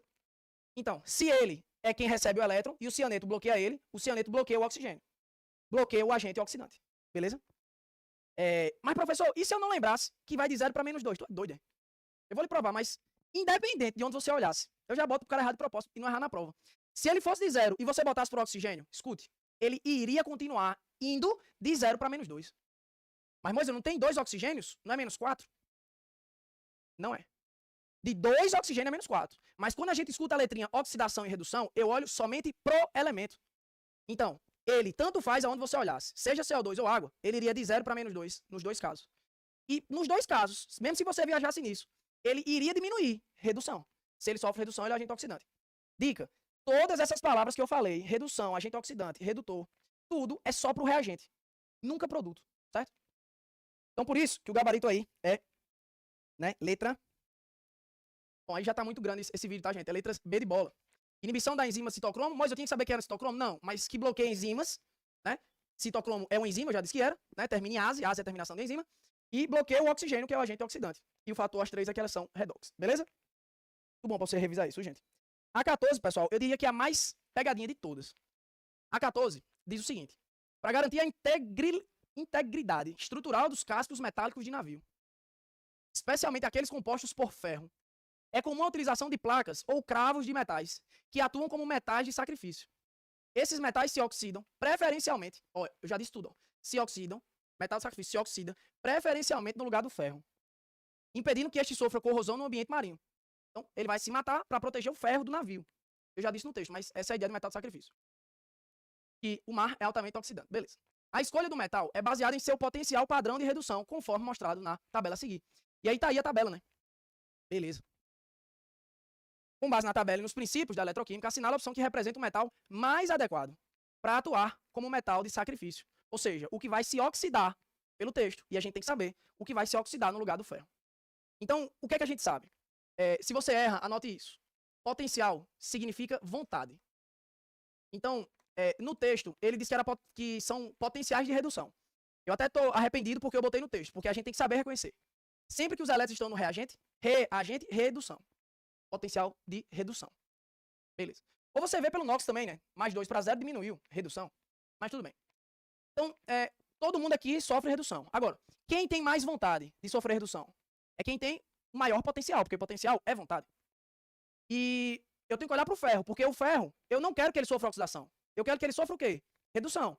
Quem tem que sofrer no lugar do ferro é o cara que vai se matar no lugar do ferro. Ou seja, eu vou primeiro olhar para o ferro. O valor do ferro, o potencial de redução do ferro é menos 0,44. E a gente sabe que redução é o contrário de oxidação. Então, se eu quero que o cara sofra oxidação no lugar do ferro, ele tem que ter o maior potencial de oxidação, que é a mesma coisa de eu falar menor potencial de redução. Se ele tem menor vontade de sofrer redução, ele tem maior vontade de sofrer oxidação. Um é o contrário do outro. Então, eu tenho que olhar nesses quem tem um valor menor do que o ferro. Porque quem tem um valor menor do que o ferro vai ter mais oxidação do que ele, vai sofrer oxidação no lugar dele. Então, quem na matemática tem um valor maior do que o dele? Bom, esse cara não é, né? Porque esse número é menor e tem que ser valores menores. Menor potencial de redução é o maior de oxidação, que é o que eu quero. E esse número aqui não é menor, é maior. Esse número é menor, pode ser. Matematicamente falando, esse é menor, também pode ser. E esse aqui é maior, matematicamente falando, esse é maior do que esse. Não pode ser. Com isso, o gabarito ou é o magnésio ou é o potássio. E tudo bem. Se você marcou o potássio e chegou até aqui, parabéns. Justo. Mas não é o potássio. E aí é uma propriedade importante que a gente ensina, eu estou dizendo todos os professores do ensino médio, em tabela periódica. Se você lembrar, pessoal, o potássio não é da família 1A? Sódio, lembra? Os caras da família 1A, eles são extremamente positivos. É a família mais positiva que tem. E como eles são muito positivos, qualquer coisinha eles reagem. Eles são extremamente perigosos na presença da água. É uma reação muito violenta. Você bota uma pedrinha de sódio, puf, explosão, complicação. Então, como eu estou no ambiente de um navio, e navio, né, vai andar por cima da água, eu não quero um metal da família 1A. Mas, moisinha, ele não é preferível, ele não oxida mais do que o magnésio? Não era o que ele queria? É. Mas ele quer o mais adequado. Aqui não pode, porque ele vai oxidar mais, mas vai ter uma reação, né, violenta, ou seja, ele não vai proteger o ferro pelo tempo que ele queria. Ele não é o mais adequado, porque um A com água igual a risco. Ou seja, eu não vou botar um cara no meu navio que com água tem uma reação violenta. Ou seja, potássio aí não pode ser. Por isso que o gabarito tem que ser aí a única que resta, que é o magnésio. Beleza? Mas eu vou ser sincero. Se você ficou entre os dois, tiro o meu chapéu pra você. É pegadinha, como eu disse, eu fiz nível alto mesmo. E só mais uma leitura aqui. Se você, no lugar de ler redução, se você quisesse ler oxidação, era só você inverter o sinal, tá? Em vez de ser menos 0,34, ia ser mais 0,34. É porque eu gosto de fazer assim também. Essa leitura aí dá certo pra todo mundo. Beleza? Eu não vi nenhuma questão fácil, pessoal, desse simulado. 15 e última. Sem nem quanto tempo tá dando de resolução aí. Tô dando o meu melhor pra vocês. 15. Em março de 2011. Aí perceba que eu maneirei na matemática, né? Mas eu, né, puxei um nível a mais em gráfico, interpretação, cobrei mais. Bom, em março de 2011, o terremoto seguido da tsunami no Japão desencadeou o grave acidente nuclear de Fukushima, resultando na liberação de diversos radionuclídeos, incluindo o césio-137. Um produto da fissão do urânio-235. Beleza. O césio-137 emite radiação beta e gama e se comporta quimicamente como potássio, sendo absorvido por tecidos vegetais e musculares. Seu acúmulo pode provocar mutações genéticas e danos celulares a longo prazo. A meia-vida do césio-137 é representada na imagem a seguir. Fica rindo, né, Moisa? Vai tomar na bunda. Pessoal, tá aí a imagem. E vamos ver o comando antes, né? Após o acidente, uma área de 10.000 km² foi contaminada com uma atividade uniforme de 2.000. Dê os dados aí, o número de prótons de todo mundo, que tem que dar. Comando. A descontaminação natural depende apenas do decaimento radioativo, né, dessa atividade aqui. E a área só poderá ser considerada segura quando a atividade cair abaixo de 125.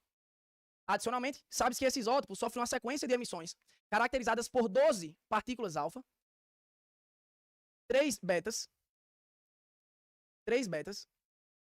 e 15 gamas. Beleza? 15 gamas. Até se estabilizar.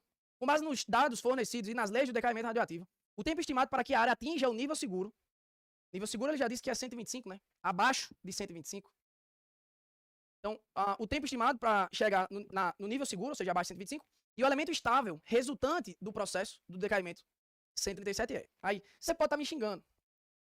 Mas veja, tá vendo essa tabela aqui, para você descobrir o período da minha vida? Foi a do Enem 2023. Ou 2022. Igualzinho essa. Claro que mudando os valores, né? Era iodo. Pode olhar lá, abrir a prova, para você não dizer que isso aqui não pode cair.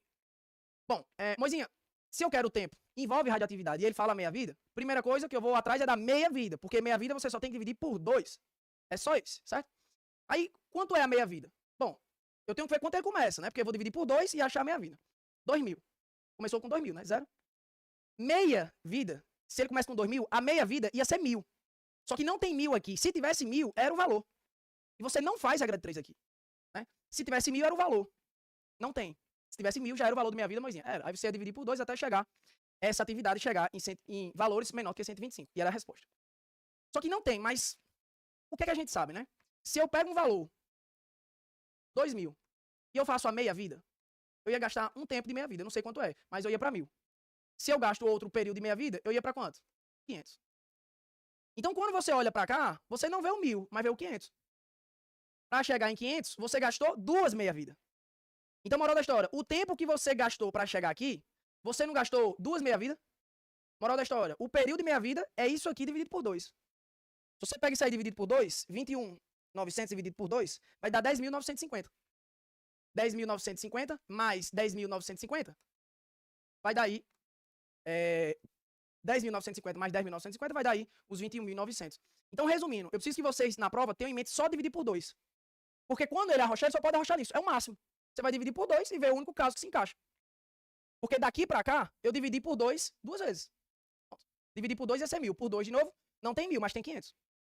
E se eu dividir o valor em 2 meia-vidas, esse cara vale 2 meia-vidas. Então, cada meia-vida é metade. Ou seja, 21.900 é os dois, cada um vai ser 10.950 dias. Então, o período de meia-vida é 10.950 dias. E ele queria que a área ficasse segura.